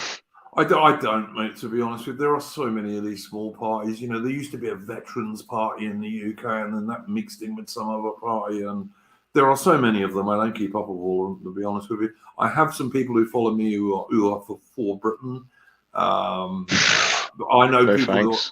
I know people who are against them. I know people who are against them. I absolutely do. And they originally started as an offshoot from UKIP, really. After a very dodgy election in UKIP, Yeah. what I thought was a very dodgy election, even at the time. I think that was a pretty fortified election, if I'm really honest, to be honest with you. But Maybe. yeah, so I don't know. Dostastic Draco in the chat says, I think David Starkey did a talk for the SDP recently. Oh, well, there you go. Yeah. But although Starkey is Starkey's basically a liberal, really, to be honest. He's not what I would call a right-wing person. Well, I'm not sure if we can afford to purity spiral, Duke. To be honest, I think Starkey's we fairly can't. basic. No, we can't. But he's come out with some fairly nonsense takes as well in recent times. But yeah, but you're right. We can't really. I mean, we're up Sheep Creek without the paddle at the moment, so we've got to do something. So yeah, but that's why I say some sort of alliance, a loose alliance or pact, is I what's think needed. if you go back and watch like the Can't Barrage the Farage stuff on YouTube with like 21 million views on it, you can sort of you need someone like him who can get on the box and just like piss people off and just like be not necessarily controversial for the point of it, but controversial on the issues that people are going to side with him on, who can be combative, who can go into an interview and who people are going to say lies about him, to try and smear him and stuff like that, and he can counter back like Farage can. Farage was very very good at the media stuff, and he's very very very very very good at getting on the television, and he did represent so you need really someone a bit like him, or maybe like a Trump figure. Alan Sugar. Oh God! Oh God! I'm not sure about that, mate. I'm not sure. Maybe not. Maybe not. Maybe not. Definitely. I didn't suggest that. Okay, don't. No one tell academic Yeah. agent I said that. He'll start talking about me again. I'm sure. I'm This sure. live stream. No one will clip that. Do it. Royal Oak has said that he thinks that Alan Sugar should be Prime Minister. Yeah. I don't know. Yeah, Jobu in the chat here is saying he thinks that Farage tugs the Overton window to the right. Yeah, he does sometimes. I mean, someone asked earlier if he ever talked about the Rotherham stuff. I think he has. I think he has, yeah. Yeah, I think he's talked about so-called grooming gangs, Yeah. so-called Asian grooming gangs. I mean, yeah, even now, even though he's been out of politics for, a couple of years, I think his GB News slot, I think, was averaging like 160,000 viewers live. Are they doing well now? They're doing all right, I think. Looking at, I don't keep up with their numbers too much. I think it's a good thing. GB News. It tends to outperform Sky and BBC still news. Well, Sky News and BBC are so left wing, it's unbelievable. So I mean, that's probably good, I guess. I think Farage breaks 6 figures on a Thursday or whenever he is going for his thing. I think even now he's still got very, very large audience. A lot of people do listen to him. Sorry, Rollock, I'm just going to answer this guy here. Edward Faversham said it's called Splendid Isolation because only 21 people watch it. JK lads. Let me tell you, Edward Faversham, that these streams always get over 300 views after a week. So there you go. Always. I don't think I've done one for ages that gets less than about 350 views after a week. So more than 21 people watch it, mate. And the channel is growing.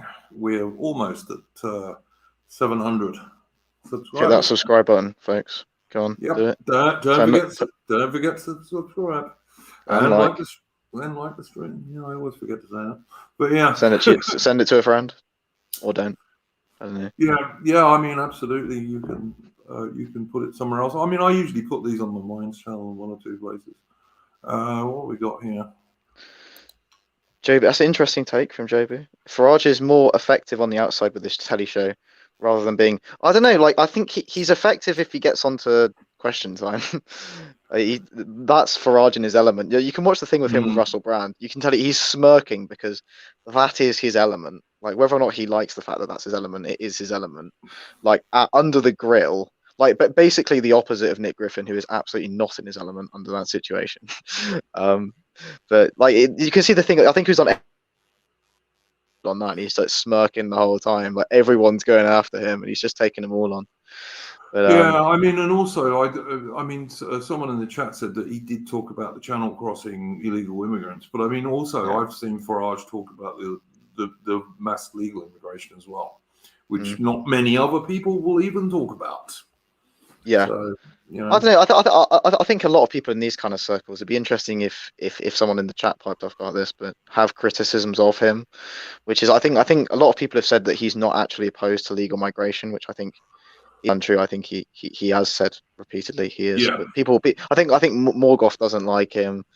AA's gang don't like him at all. I don't know. Probably Keith Woods doesn't like him, but Mark Collett definitely doesn't like him.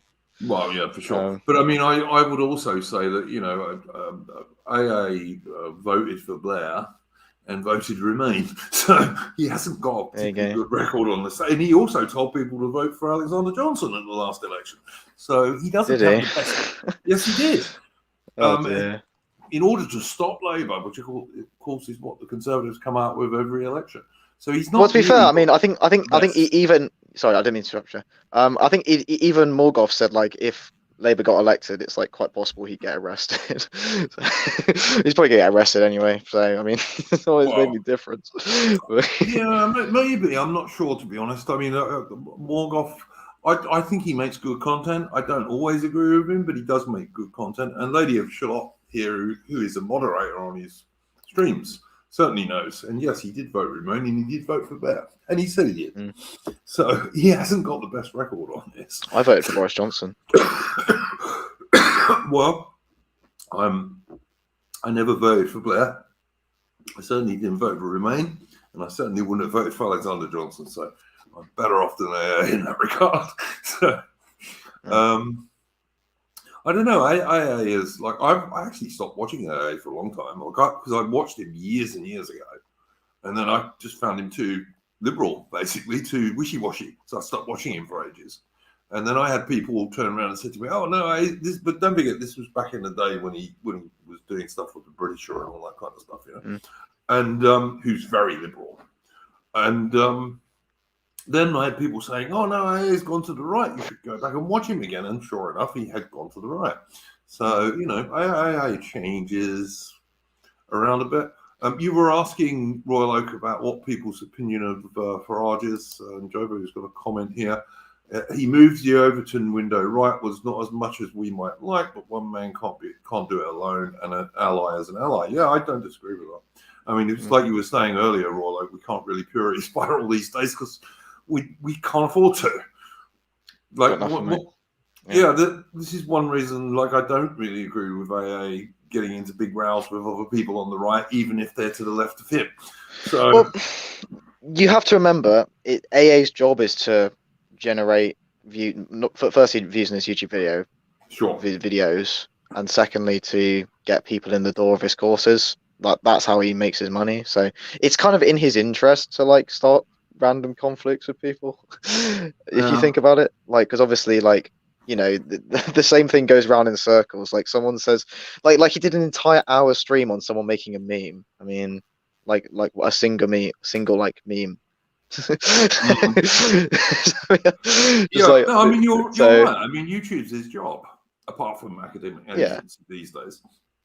So yeah, it's his job. It's how he earns his living. So I'm fair enough. You know, he's got to keep his relevance up, isn't he? I mean, yeah, absolutely. Sorry, Karen. I didn't totally agree with his some of the stuff he was doing like around the US election time. I mean, obviously the US election was falsified. I think there's no doubt on that whatsoever. You know, senile pedophile Biden is not the most popular president the USA's ever had. I just refuse to believe that. Yeah. It's a bit whether or not I'm still not totally sure on this, to be honest. I think that the thing that flips my opinion on it is that a lot of Trump appointed judges, basically all Trump appointed judges, said that they thought it was legitimate. But I mean, you can say there's cajoling either way. It wouldn't surprise me if there was, to be honest, tampering. But again, it wouldn't surprise it wouldn't surprise me if Trump lost. But I don't know. Yeah, I'm not really sure. I haven't seen good enough evidence. But, I remember watching it live, Royal Oak, and you know, Trump was way ahead, and then all of a sudden he wasn't. Yeah, but again, there was all this voting machines and postal votes, and there was all sorts of nonsense going on. Although we have to be careful because Susan doesn't like people talking about that election. So yeah, because we do not live in any sort of a free speech place. I don't know.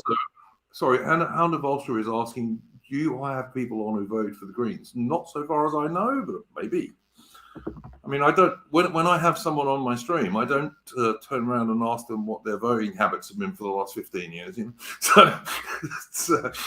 So I might have had someone on who voted for the Greens. I wouldn't vote for the Greens myself because I think they're watermelon green. You know, they're green on the outside and socialist red on the inside. But if someone had voted for the Greens and now repents on voting for the Greens, I would certainly have them on. Should we talk about the 2020 election some more? Do you want to talk about that? The thing is, though, like a specific example, someone used the example of Michigan. Like they showed a graph where Trump was ahead in Michigan, and then the votes got counted. But again, the votes that got counted was the Detroit county. So obviously Detroit's going to vote for Biden, isn't it? Like it's not going to vote for Trump. So I mean, most of Michigan's rural, other than Detroit. Well, I would say this. There could be other explanations for it, is what I'm saying. Yeah, I would say this, Roy. Like Ben Gal in the chat saying Uzulu has over 100 hours of streaming going over the evidence, and it's pretty damning. Well, Uzulu, I would remind people, was one of the main liberalist guys with Sargon, so he's not a very right-wing chap. Or he never.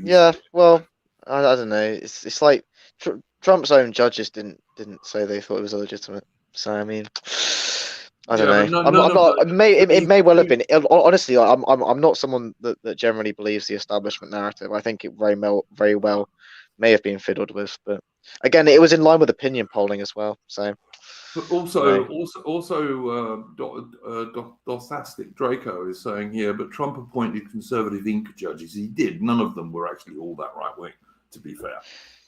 yeah, but I don't. Well, maybe it was fixed. Maybe it wasn't. I don't know. Yeah. But I think it's certainly open to question. Let's put it that way. Yeah, for sure. But we will see. I guess we'll see when the next election comes up. The thing is, if it was corrupt, then they're not going to let go of that corruption, are they? Well, I think Republicans, whatever the result is, like, to be honest, I don't give a shit about democracy. Fuck democracy. I think that whatever happens, the Republicans need to put pressure on their attorney generals, like, to not verify the results at all. Like, and unless they're coming in with what's in line with what they want. It's all about power at this point, I think. Yep. I mean, I think one of the other things is that Trump had a lot of warning something like this was going to happen and did nothing about it. And also, for example, when he was cancelled by the social media sites like Twitter, etc., when he was still the president, which I thought was amazing, he had 4 years to do something about that stuff and did nothing. You know? Yeah. Well, to be honest, I don't think it even matters if Trump won or not. I think it matters that he couldn't get attorney generals on his side, and it matters that he couldn't get judges on his side. So, if he could, it would have been a different situation. But I think after the election, it was too late. He needed to do that before the election. Yeah, well, he didn't have the political capital to do it for whatever reason. Yeah, but I mean, next time around, hopefully the Republican does. That's all I can say. I don't even know who the next Republican candidate's going to be. I still see people saying Trump's going to run again, which I don't think he will. I hope not. He'll be too old. I mean, he'll be 80 something by then, won't he? I think he'll be 79. I mean, all right, he'll still be more alive than Biden, but I mean, that's not saying much at all. I don't think he should. Yeah, I don't know. Like, if they want to run Ron DeSantis, maybe. I don't know. A lot of people like DeSantis, to be fair. I don't follow US politics all that closely, but I have no idea who they're going to run for the next one. I really don't. Probably Trump again. Oh, I'd be surprised, to be honest. I don't think he even wants to be honest. I'd be very surprised. I mean, if he runs again, I'll be quite surprised. I really will. I will be quite surprised. I know. Well, he's doing rallies. Why would he do rallies if he's not going to run? Maybe. I don't know. I will see. I'm with all these things. I always say time will tell, which it will. I tend to agree with you that I don't think if he does run again, he's going to win, because I think they'll make sure he doesn't. I think a lot of people in that country now don't like him. So. Well, there's a lot of people on the right look back on his presidency and don't think he achieved very much. He never managed to finish the bloody so-called wall. He didn't do anything about social media except moan on it. He quite early on got rid of people like Bannon. Yeah, well, I mean, you remember he sacked Bannon. Yeah, I don't know. That was a bit. Steve Bannon's a bit hit or miss, to be honest, sometimes. But I don't know. I think that in all fairness to Trump, he did drag Mark Zuckerberg in front of a congressional committee and kicked his ass a bit. Which is, and I think to an extent after that they had a lot more eyes on them in terms of social media censorship, and I think after that they were a lot less willing to do stuff. So at least you can give him a bit of credit for that. Obviously, he didn't really go far enough. My view is he should have broken up Facebook and Amazon. Yep.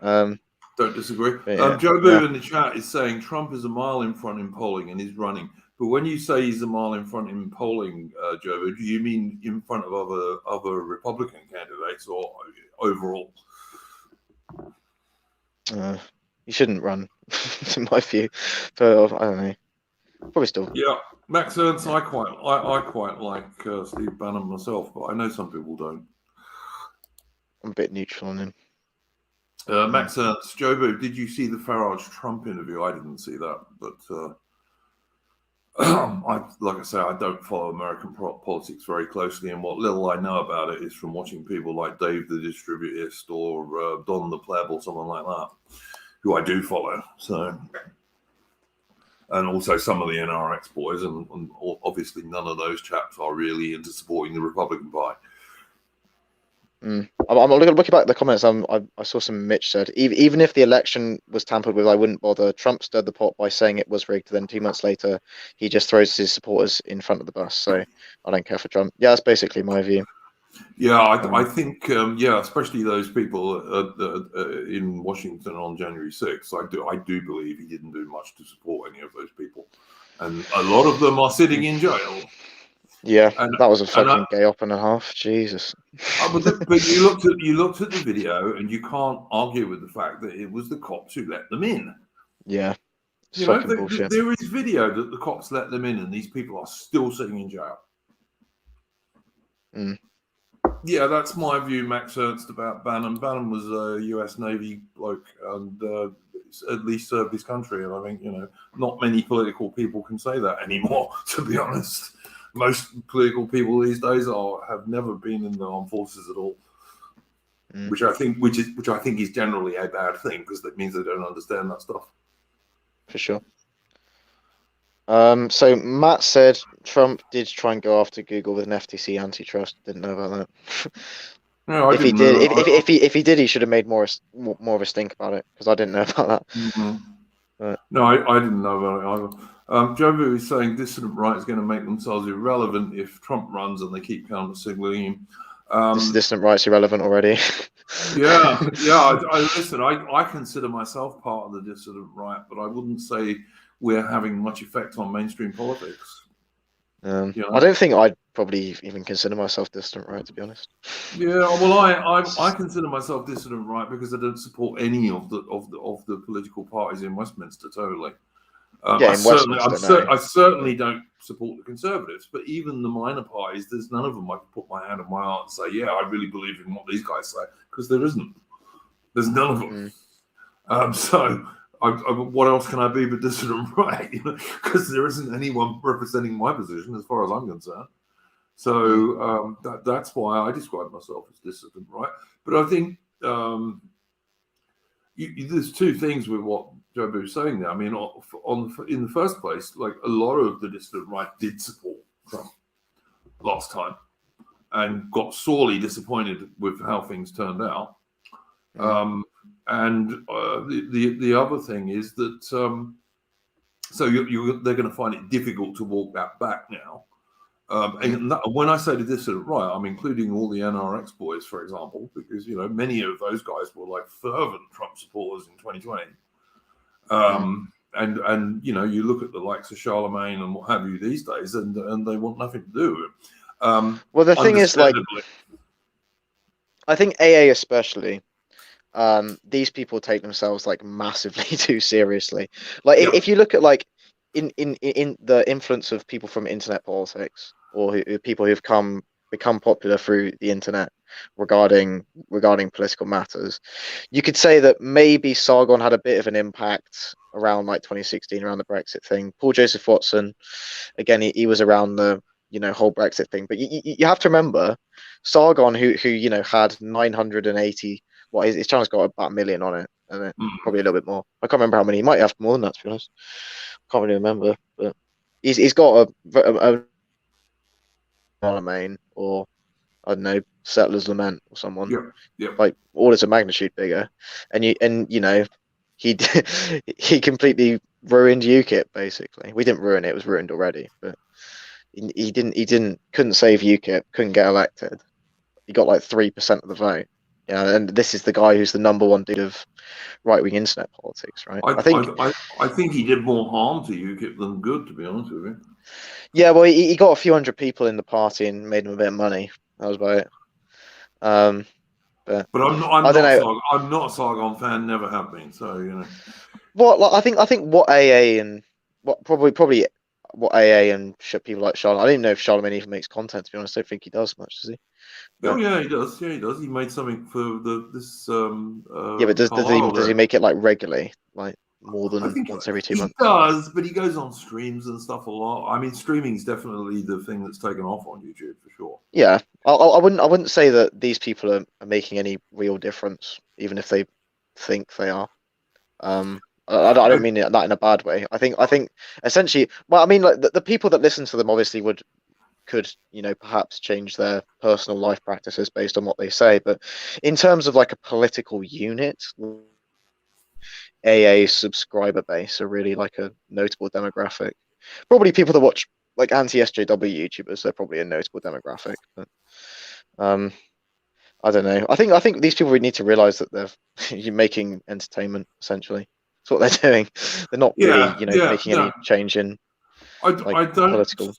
I don't disagree. It depends what you're trying to do, though. I mean, AA says he's trying to make this so-called network of tens, although how many of his viewers are tens, I'm not so sure. But 0.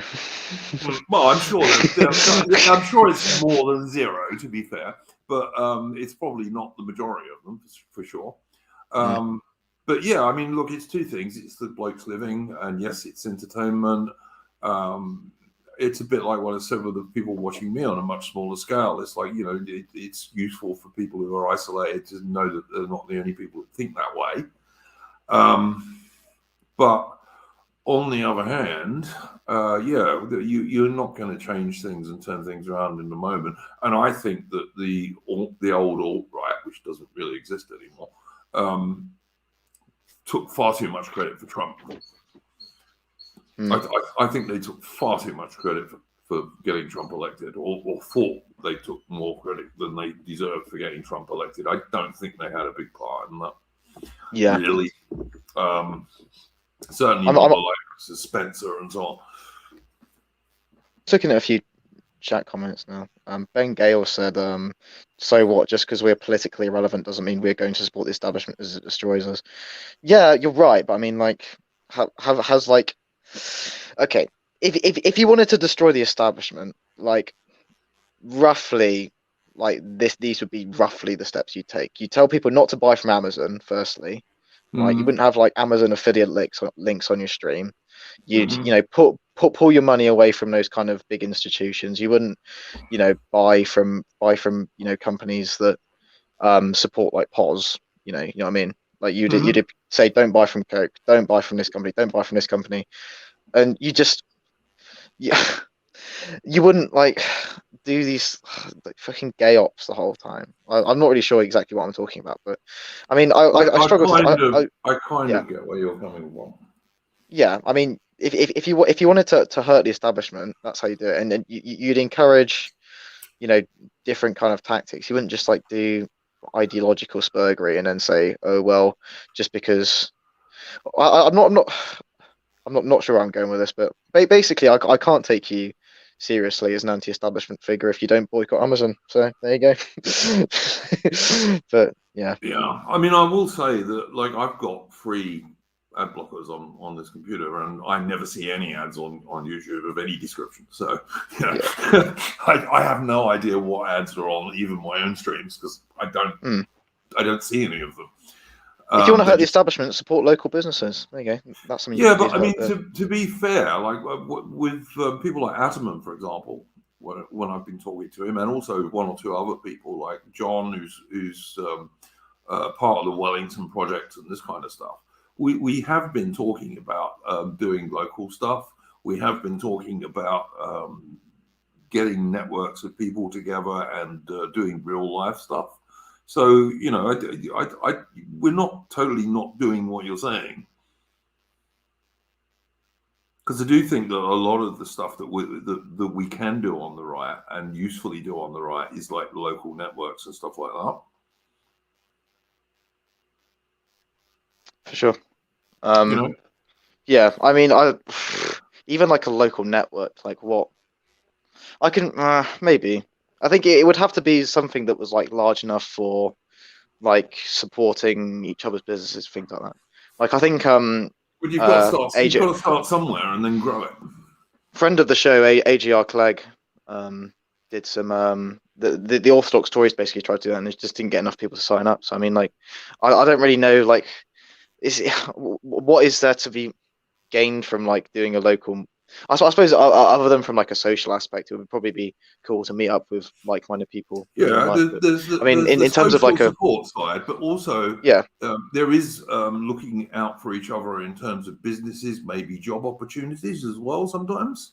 Um, Maybe helping start up small businesses, looking at areas that would be good to move to out of big cities, this kind of stuff. There is quite a lot of stuff that like local networks can do. yeah, And you've got to start somewhere. I mean, obviously, when you start them, they're going to be very small, but they will grow over time if they're successful. yeah. That's yeah. I don't know. I mean, I think the Wellington you need like a project, for clear goal. example, But yeah, you must mm, you know about the Wellington project, yeah. for sure. Yeah, I mean, that at the moment is basically allowing people to write right-wing articles which are not supporting the Conservative Party of Alexander Johnson. So people can, write something that is actually conservative. And that is a start, and it's going to bring people together. But I mean, there's also stuff like Lady of Shalott, I know, is heavily involved in the anti-forced vax stuff in Australia. That is another real life project that people on the right, because most of the anti-forced vax people are on the right, more or less. Not all of them, but most of them. That's another real life project that we can do. But it's not going to start off huge. It's going to have to obviously start off on a small scale and then gradually maybe get bigger, hopefully. yeah. I mean, well, I don't agree with Nick Griffin on all things, but he made a comment about I'm in a more echoey room now. Can you tell? He made a comment about like that there is a danger with that thing, is that you create something that's like separated from the rest of society, and he said he didn't see any goal in that. I generally seem to think that like most people, in terms of on-force vaccination, in terms of migration, in terms of extra restrictions for COVID-19, I think most people are probably more in line with us than they are with like the government. So I mean, like in terms of like, I I can think see also it depends. Like most people don't want their statues torn down. yeah, I think most people don't want to build on the green belt. Not everyone wants everything covered in wind turbines. There's quite a lot of stuff that you can get a lot of agreement on. Yeah, I think in terms of like forming a like a organization, like you say, I think there is a danger of like for example, I'm going to use a Christian example. Obviously, I'm a religious person. Okay. They used to say there was a very good pastor at the old church I was at who basically like said that the church isn't a club. Like you can't really make it into a club. It needs to be something that like has an outward goal, if you know what I mean. Yeah. Not just like sort of like a, I don't know, social club. Yeah, which but is fine. There's nothing wrong with having a social club. But I mean, like in it's terms still a of it's still a social organization, though. for sure. I've got, I think it's probably a net positive if that did happen. But I think something like that would probably fall apart very quickly if it didn't have a goal, like a something that people were working towards in terms of that group.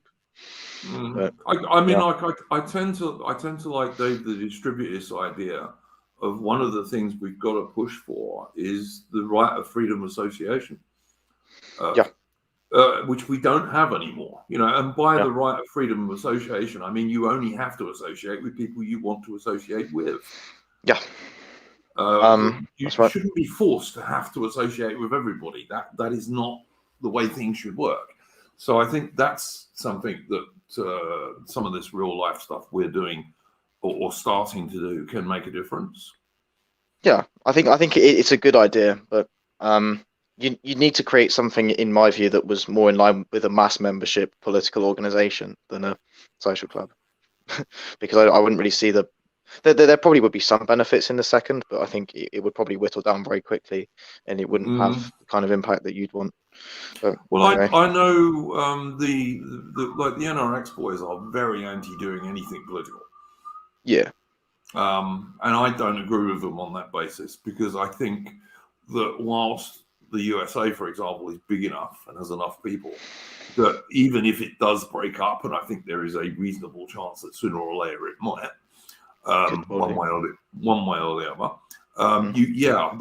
sort of traditionalist right-wing communities could survive there. Britain isn't big enough for that.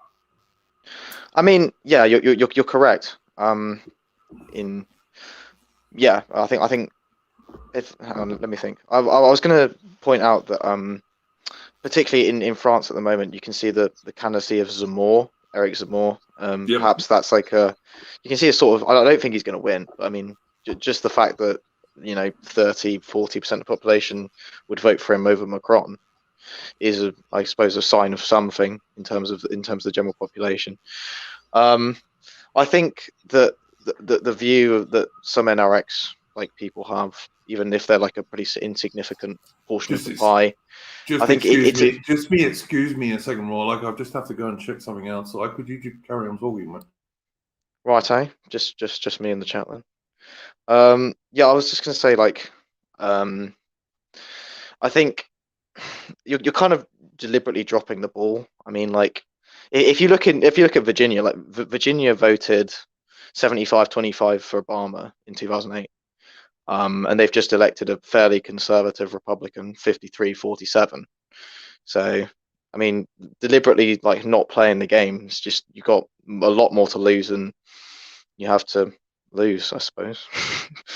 Sorry, yeah, I had a car alarm going off outside. Wee woo! Someone's nicked your motor vehicle. No. I wasn't even mine. Wasn't even yours. But I was just saying. I think that I suppose that the NRXs are playing basketball and everyone else is playing chess. I suppose, aren't they? Yeah, I mean, I think they make more sense in America than they do in Britain. Yeah. I think be my basis on it.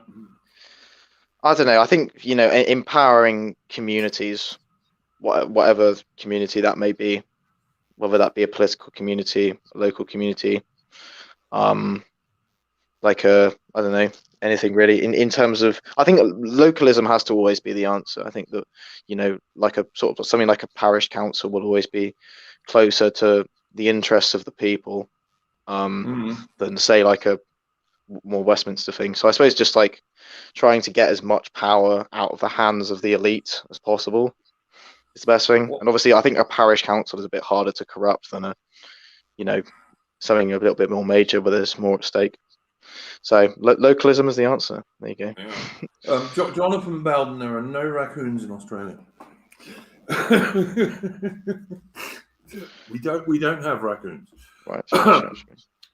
Cademan says, Cademan says Zemmour is the most based potential world leader we've seen for years. Yeah, yes.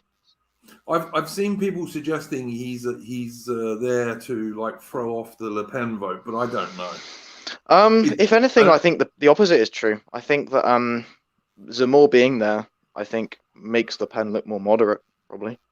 I think Le Pen. Well, Le Pen's quite left wing in many respects. Yeah, in terms of economic issues. Yeah, she's quite a left wing person. So.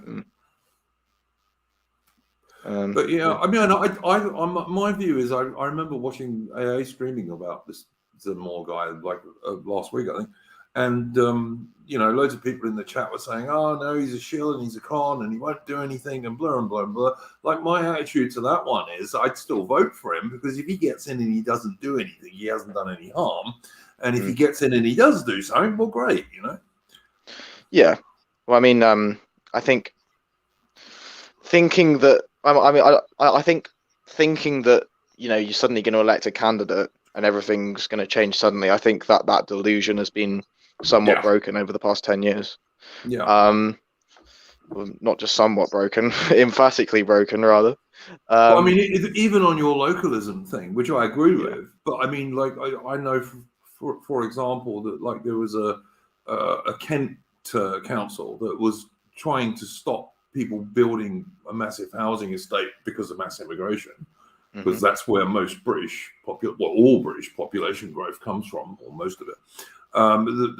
They wanted to not build this. The council decided not to build this housing estate on Greenbelt land, and Michael Gove came along from the government and just overruled them.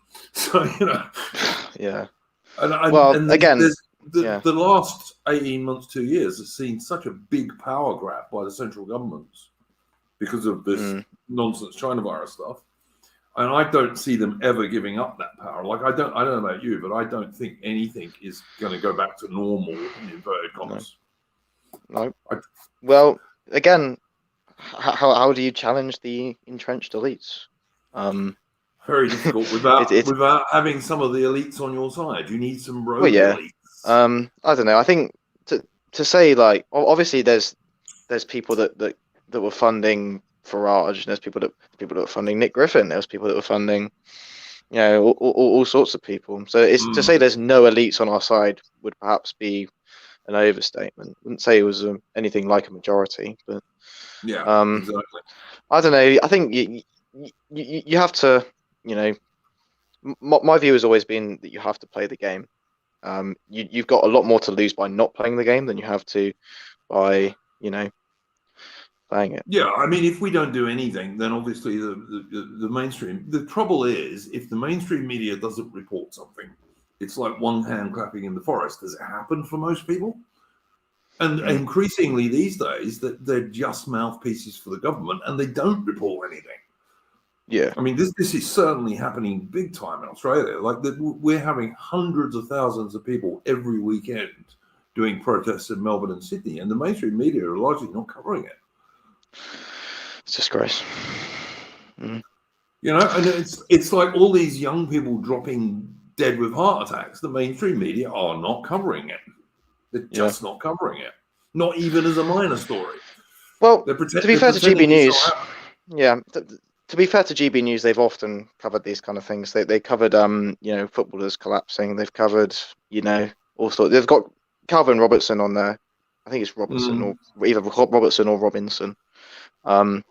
He's on there and he talks about a lot of these kind of things, especially to do with the vaccine, which I'm not really an expert on. But I don't know. I think obviously GB News has been a net positive over here to that regard. But like I said, I thought when GB News was founded, I was quite surprised about like the sort of like opening monologues they had, because it seemed to me not to be aimed at perhaps providing news. Not that's necessarily a criticism. It seemed to me to be more aimed at sort of creating a feeling in the public. Like Dan Wooten's opening speech on GB News was pretty fiery for what is intended to be a news channel. He's going after all these different people, like, all right, this guy. I can't remember exactly what he said now, but it was pretty. You can watch it back. I think it was just what did you think of the former BBC guy resigning? Andrew Neil. Well, Andrew Neil's of I don't know, 1990s BBC sort of liberal, isn't he? Really? I respect him because I think he's very, very good at holding people to account. That's what he's very good at. He's very good at grilling people, and he's very good at getting answers out of people. And from a broadcaster's perspective, I can respect his.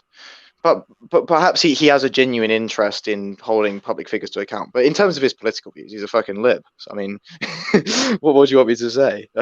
He'd be on CNN if he was in the US, definitely, or MSNBC at least. The other thing I think that is in some ways a light on the horizon for us, although it's also not, is that I am pretty convinced myself, and you look at Alexander Johnson's watermelon green policies, that they want, the elites, in inverted commas, want to introduce some pretty massive lifestyle changes to Western nations over the next 10 years or so. Much lower meat consumption. I think power is going to be much more expensive. Energy is going to be much more expensive. All this nonsense with short-ranged electric cars, so people can't travel all that much. There's going to be restrictions on air travel, continued restrictions, shall we say. Except for the elites, of course, who will still fly everywhere. I think all of this might give us a bit of an opening, because I reckon that is going to wake a lot of people up when it really starts to come in. For sure. perhaps seem to be often a little too optimistic on these kind of streams. But I think with the latest restrictions, I think if you look at public opinion, if you speak to people, people just aren't having it. And it's most people aren't having it, like 80%, 70%, 80% at least. But what do you think about this stuff? People just won't have it. I think they just won't have it, at least in this country. Well, I was going to say, Austria and Greece have gone like really draconian, like even worse than Aussie. Yeah, they would. It would not be accepted here on Freedom Island, I think. That's my view. Maybe I'm wrong. I hope you're right. I hope you're right. That's my view. But maybe I will say that they tried to go pretty draconian in France, but the French did what they always do. Yeah, the French wouldn't have it. Yeah. They just ignored it because it was like the French had no smoking signs, and the French all over the place, just like in the UK or Australia. But the French just ignored it because that's what the French do. So you could rock up to a French hospital and there'd be people smoking in the corridor. Exactly. Yeah. So that's good from that point of view. But I do think that if they do try and bring in these big lifestyle changes, and I'm quite sure they're going to, I think that might wake a lot of people up. It really might. I mean, yeah. I think to an extent this is the opposite of the NRX view. I think the only way that these things can be stopped is populism. I think just like retreating, running away is essentially what the NRXs want to do. I think you're just exiting from having any influence at all on these kind of things. That's my view. But yeah, I mean, like I said, the NRX guys are mostly Americans, and in America it makes a little more sense. Yeah, I mean, I still don't agree with it, but it makes more sense. I mean, like America has a history of sort of right-wing communes that generally aren't very successful. I think any community based on any sort of like physical community, at least based on politics, you can find lots of failed examples and not many successful examples. I think it's a quite flawed model that people use as a silver bullet on the internet, and I think the chance of like it ever being successful is pretty low. But I don't know. I know people were talking. I can't even remember who it was now, but people were talking like I lived in Nimbin for like 8 months, which is the marijuana capital of Australia, I guess you'd say. Which is it's a beautiful area of northern New South Wales. I'm sure you fitted right in. With my shaven head and goatee and going to work every day, when most people didn't. Yes, but actually, I got on fine with the people there. Yeah. What happened there was in the 1960s, all these hippies got together and bought up a load of properties and most of the town really cheap because it was in the middle of nowhere. There wasn't much work, blah, blah, blah. In a country like Australia, which of course is, Australia is roughly massive. It's the same size as America minus Alaska, pretty much. Yeah. It's only got 26 million people, which is, about a third of UK's population. So in a country like Australia, you can still do that for sure. There's no reason why a group of people can't get together and buy up a country town in Australia. And although obviously property prices are higher now than they were in the 1960s, and you couldn't do it on the coast of New South Wales, there's a lot of places in Australia where you could do it at a reasonably low cost, and providing you were bringing in methods for people to get work. Because obviously if you've got a community, you're going to need a plumber, you're going to need an electrician, you're going to need bricklayers, people like that, carpenters. So that sort of thing, I think, is still practical. In Australia, I don't know how it would work in the UK, mind you. I think the UK maybe is too small for that, and the price is too high. But yeah, I think like the only real successful, if you don't want to look on like a civilizational level, like something like a Christian commune in South America is something very different to a dissident right political colony. And again, and you have to think about the gender balance and things like that. You have to think about the kind of people that are going to move to those places. They're generally going to be people from the intelligentsia, perhaps. A lot of programmers, a lot of people that do intellectual labor. I don't think you get many plasterers watching AA streams. So maybe Yeah. you do. Who knows? But But I imagine it'd be people from a middle class background. I imagine a quite large percent of them would have, you know, to put it mildly, autism. oh, sure, yeah, you'd get some people like that, but you'd also you'd also get people you've got to get people who can do practical stuff with their hands. Like Yeah. I say, you've got to have plumbers and electricians and people like this. So you've Yeah, got, I think car mechanics and so on. if you were selective, something like that definitely could work. But I don't know. People use Arania as an example, and Arania is not really the same. Iranian's been a listed town since 1970. It just happens to have an Afrikaner population. So yeah, but it's growing and becoming more independent. Like I've been following this fairly closely because like I used to live in South Africa. So but, yeah, well, I mean, South Africa's practically a collapsed state. Well, so I think absolutely. that's probably Yeah, out it of is. necessity. Yeah. But also the other thing Arania does is that in order to go and live there, you've got to learn Afrikaans, for example. Like you could go there and not be an Afrikaner, but you've got to learn to speak Afrikaans, or they won't have you.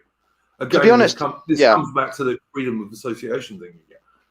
To be honest, I'm much more interested in how the Freedom Front Plus and DA Democratic Alliance do in Western Cape. I think Western Cape has always been a little bit more. There's a little bit more rule of law. There's a little bit more employment. There's a little bit more, frankly, white people.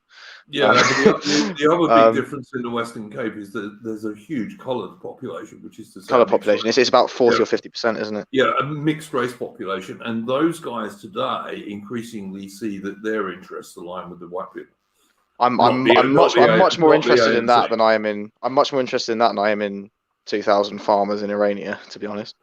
But, I think both are good, and I think both are good examples. Like I said, you could do something like Irania probably in Australia. I think you could. Yeah. I don't know that you could do it in Britain. You could certainly do it in America. I think looking at the political situation in Western Cape, I think the Freedom Front Plus and other groups in that area, they're starting to, even though it was originally an Afrikaner party, they're the Colour Reds, I think they're called. Is that the official name? Yeah, Colour Reds. Yeah, and those guys, as I say, they can see that the ANC don't like them either. So yeah, and also they don't like the fact the ANC is so corrupt, which it is. Yeah, so something like Cape Independence or Western, or perhaps Gauteng as well. I think the Afrikaners' big mistake was that in the 1980s they should have been trying to concentrate people in some area where they had a port, and they should have actually concentrated the white people there and then given the rest back. But of course, to an extent they've done that in Western Cape. But to do that at the time would have been impossible because so many people weren't prepared to give up farms they'd been on for 250 years. So I can, and you can understand that. I had a mate in Northern Natal and who had a big farm, and his family had been there since the days of the Voortrekkers in the 1830s. I have some distant relatives in. Yeah. I have some distant relatives who had a farm in Matabeleland. I don't know if they've still got it. Probably they don't. That's in Zimbabwe, so probably in Rhodesia, in Rhodesia, I'm not sure if I said this. I actually found out who he actually was. My granddad's cousin's uncle was Minister of Finance in 1961 in Southern Rhodesia. Cool. There you go. So if anyone wants to dox me. I knew loads of Rhodesians in South Africa. They were called Wenwees in South Africa because they used to begin every conversation with when we were in Rhodesia. But nice people, actually, most of them. I didn't meet any I didn't like, I have to say. And Britain shat on them, unfortunately, which I think was a very, very bad deal. But there we go. Ian Smith was a bloody RAF Spitfire pilot in World War II and quite badly injured as well. So, we didn't really reward loyalty with any return loyalty, sadly. I got one final little topic for you, Royal Oak, that we'll do for maybe 15 minutes before we close. And it's a bit related to what we've been talking about, in that I keep hearing, because I've got so many young guys who are watch this show and are in the Discord and what have you, I keep hearing from people that young blokes are finding it harder and harder to get in relationships with reasonable women. Now, you're a young fella. What do you think about that? Well, you're asking about my sexual history, Jake. No. Not, I'm talking about in general terms, not you personally. Well, I have a friend who has a Tinder account. And there was a girl who was, I think he's had a, let's say, close romantic encounters with a number of women. He's not a particularly attractive young man. He's a bit fat. He's got glasses and he's got a weak chin, but he's a nice guy. But I think he's been quite successful, I suppose, in terms of Tinder. There was a girl who wanted to be in a relationship with him, but he didn't want to be in a relationship with her. And he's the only one I can think of that's like actively gone out and looked for a girlfriend. Out of like the 8 friends I have, there's one friend who I have. I went to a steakhouse actually this week, with a load of people, and he was the only one there with a girl. There's about 7 guys and 1 girl was there, and he was with her, and she's a lot younger than he is, and he's always been successful in finding girls, but again, that's probably because he drives a BMW. So, okay. I was just going to say to you, I actually know, I know young successful blokes. I even know blokes who are just about millionaires who find it difficult to get reasonable relationships. Some people do. I think I think there's an increasing. If you went back, 50 years, there was more of a requirement for people to, especially women, to find relationships. I'm not sure if that was always necessarily a positive thing, but there's perhaps less of that requirement now. I think biology doesn't change. I think that I think if you really looked hard, and unless you have like some kind of problem, I think you probably could find girls willing to go on dates with you, as long as you have decent personal hygiene, can talk to people. I think you would find girls willing to go on dates with you. I mean, don't forget, Roy. Like we're actually, that's my view. We're talking about decent girls rather than your local slut, and also. People who might be suitable to be someone you might marry and have a family with, and this kind of stuff, because obviously we're traditionalist type people, and that's I think. I mean, I don't know. I've been out of the dating game for ages, but my age. But I get the impression things are definitely much more difficult for young men for sure than they were in my day. I've been on precisely 2 dates since December 2019, so I can't really. I've never had an account on Tinder. I've never really actively tried to get. It's not really been a priority for me, to be honest. Might sound like a bit of a cope, but Look, I get. I can't really comment. I'm not. But, as a religious chap, I get people saying that, maybe church social groups are one place that you might meet decent women and this kind of stuff. So I don't know what you think about that. So I fairly regularly, to be honest, the church social group is just like a thing that meets up at a pub once every 2 weeks. Mm-hmm. There's a handful. There was actually a girl I was talking to from the church social group who I met up with a couple of times. I think officially I'm probably still talking to her, but we'll say sort of talking / seeing stage with that particular young lady. But I don't know. I think there's a big female to be honest. It's a quite good idea to go to those things. I wouldn't recommend going to church just to find a girlfriend. I think that's probably not really what it's for. No. I would say as a religious person, but generally speaking, churches you will find, depending on obviously the kind of church, but the kind of sort of more mainstream Christian sort of churches, there will be usually a 70-30 female split at least. There's a lot more girls than boys who go to church. Yeah, I've noticed that. So that gives you better odds for a start.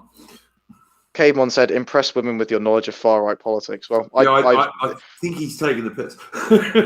there's someone who knew who Ralph was at the church group. So I mean, there you go. Oh, well, there you go. I would just say to Hound of Ulster in the chat, I'd be a richer man in super chats if I didn't have young lads as an audience. My channel is not monetized, mate.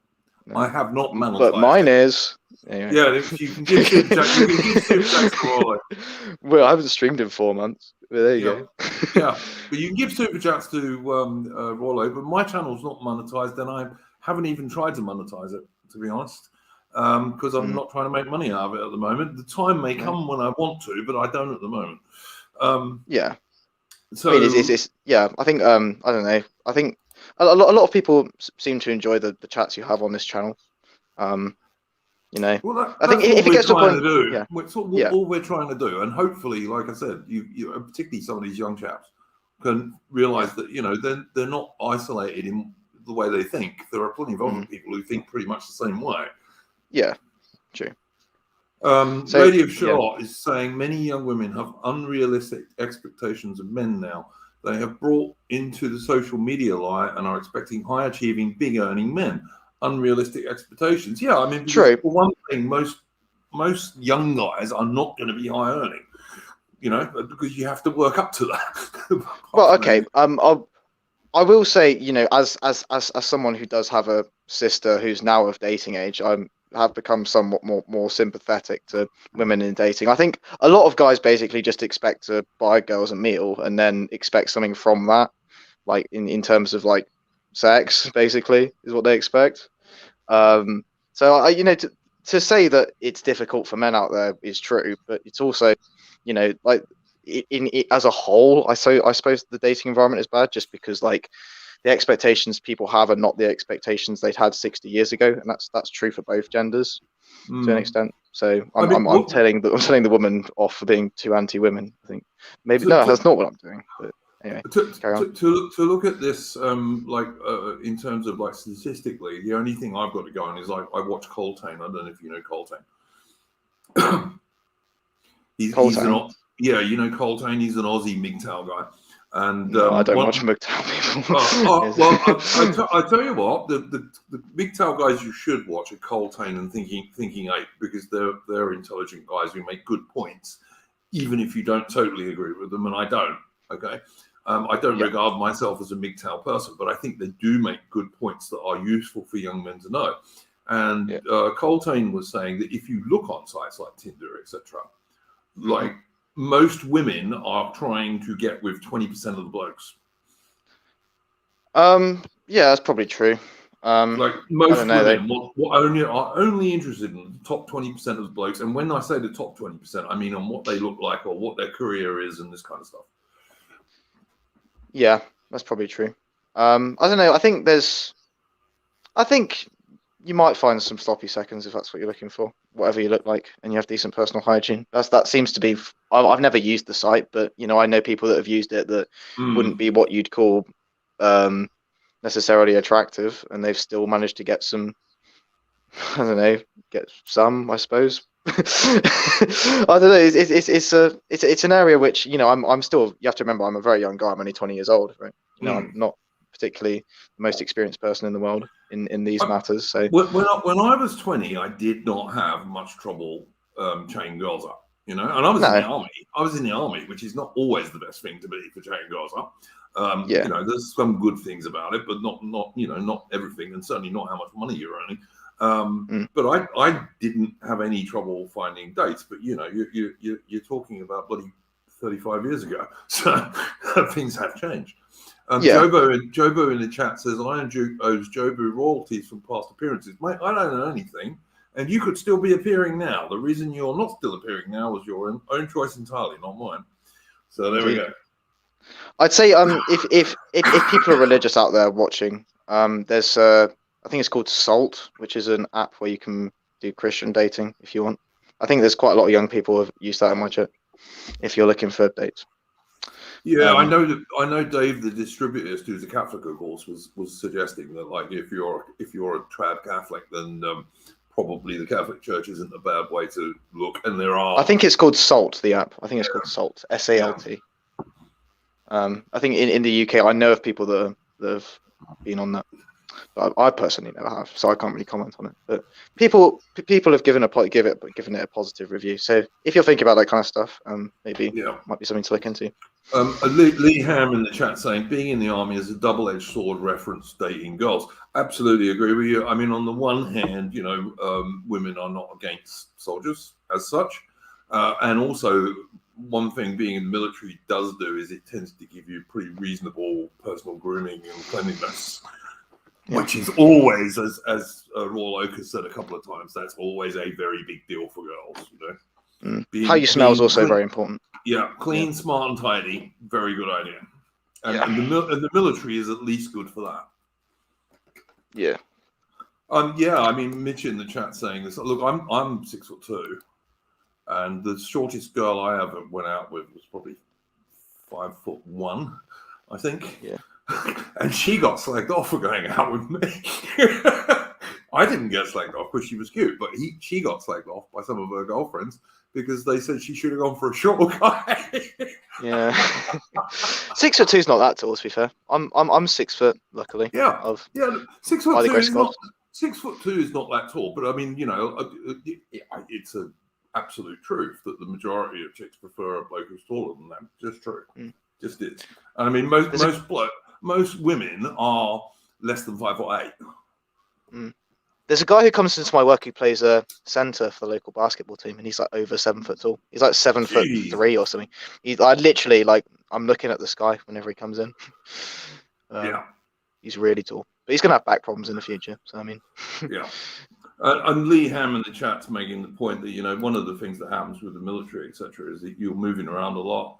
You can get deployed overseas for 6 months.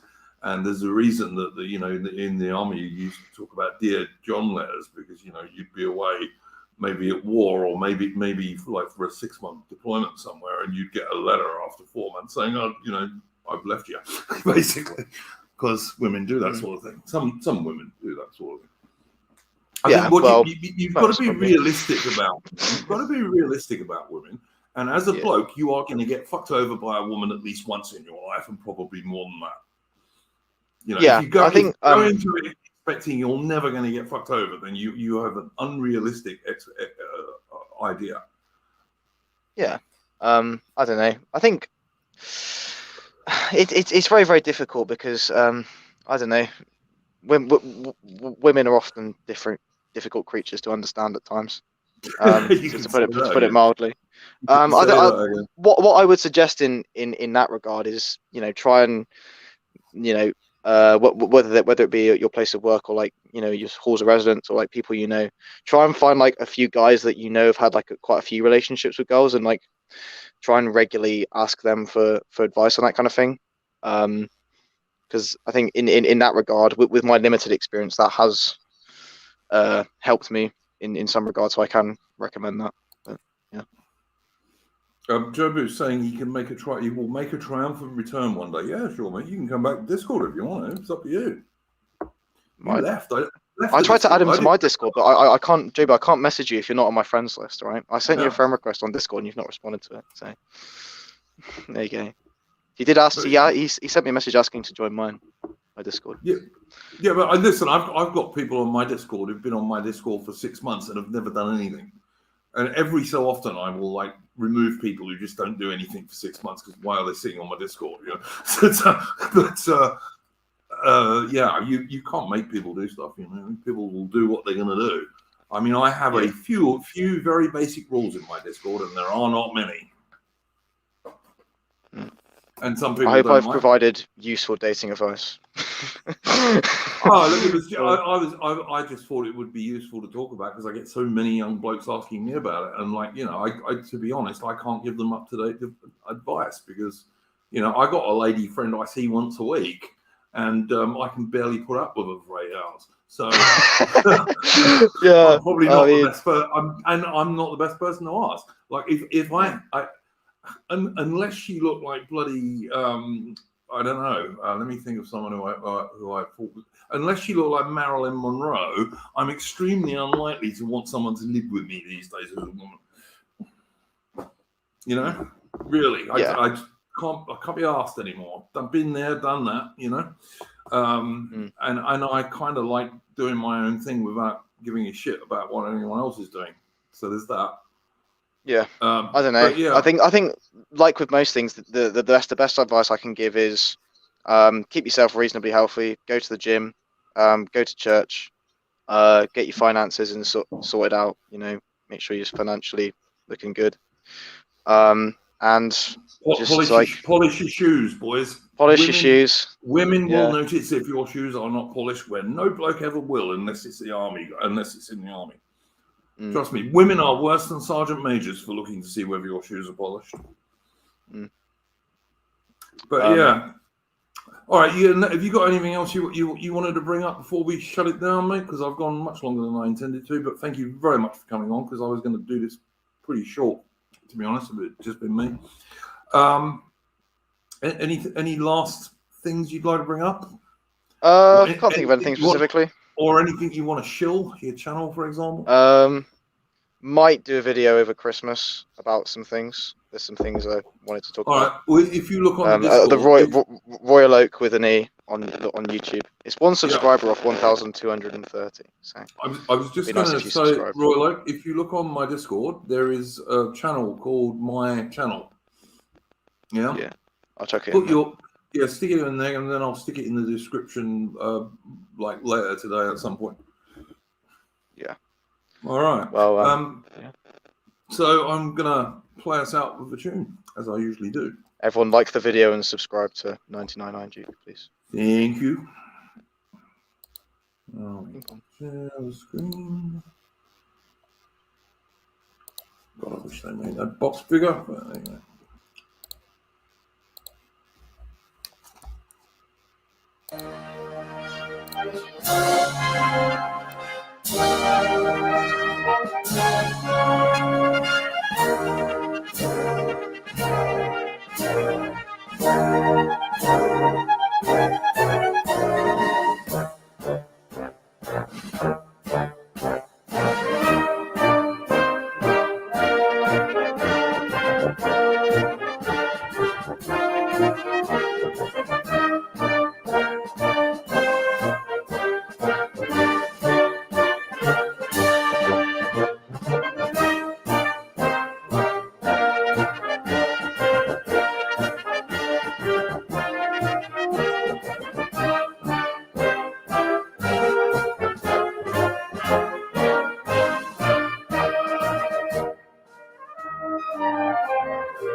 And that was Soldiers of the Queen, which I am very fond of because it's the regimental march of the British Infantry Regiment to which I had the honour to belong. So there we go.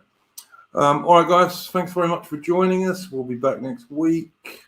And as I said, I am still working on the Bowden stream, which will be as soon as I can organise it. And we're also going to be doing a special video release of a stream of Adam and Sojourner and myself having a chat about what's gone on over the last year. So we'll be doing all that. Go well, folks, and we'll see you soon. Don't forget to subscribe to the channel.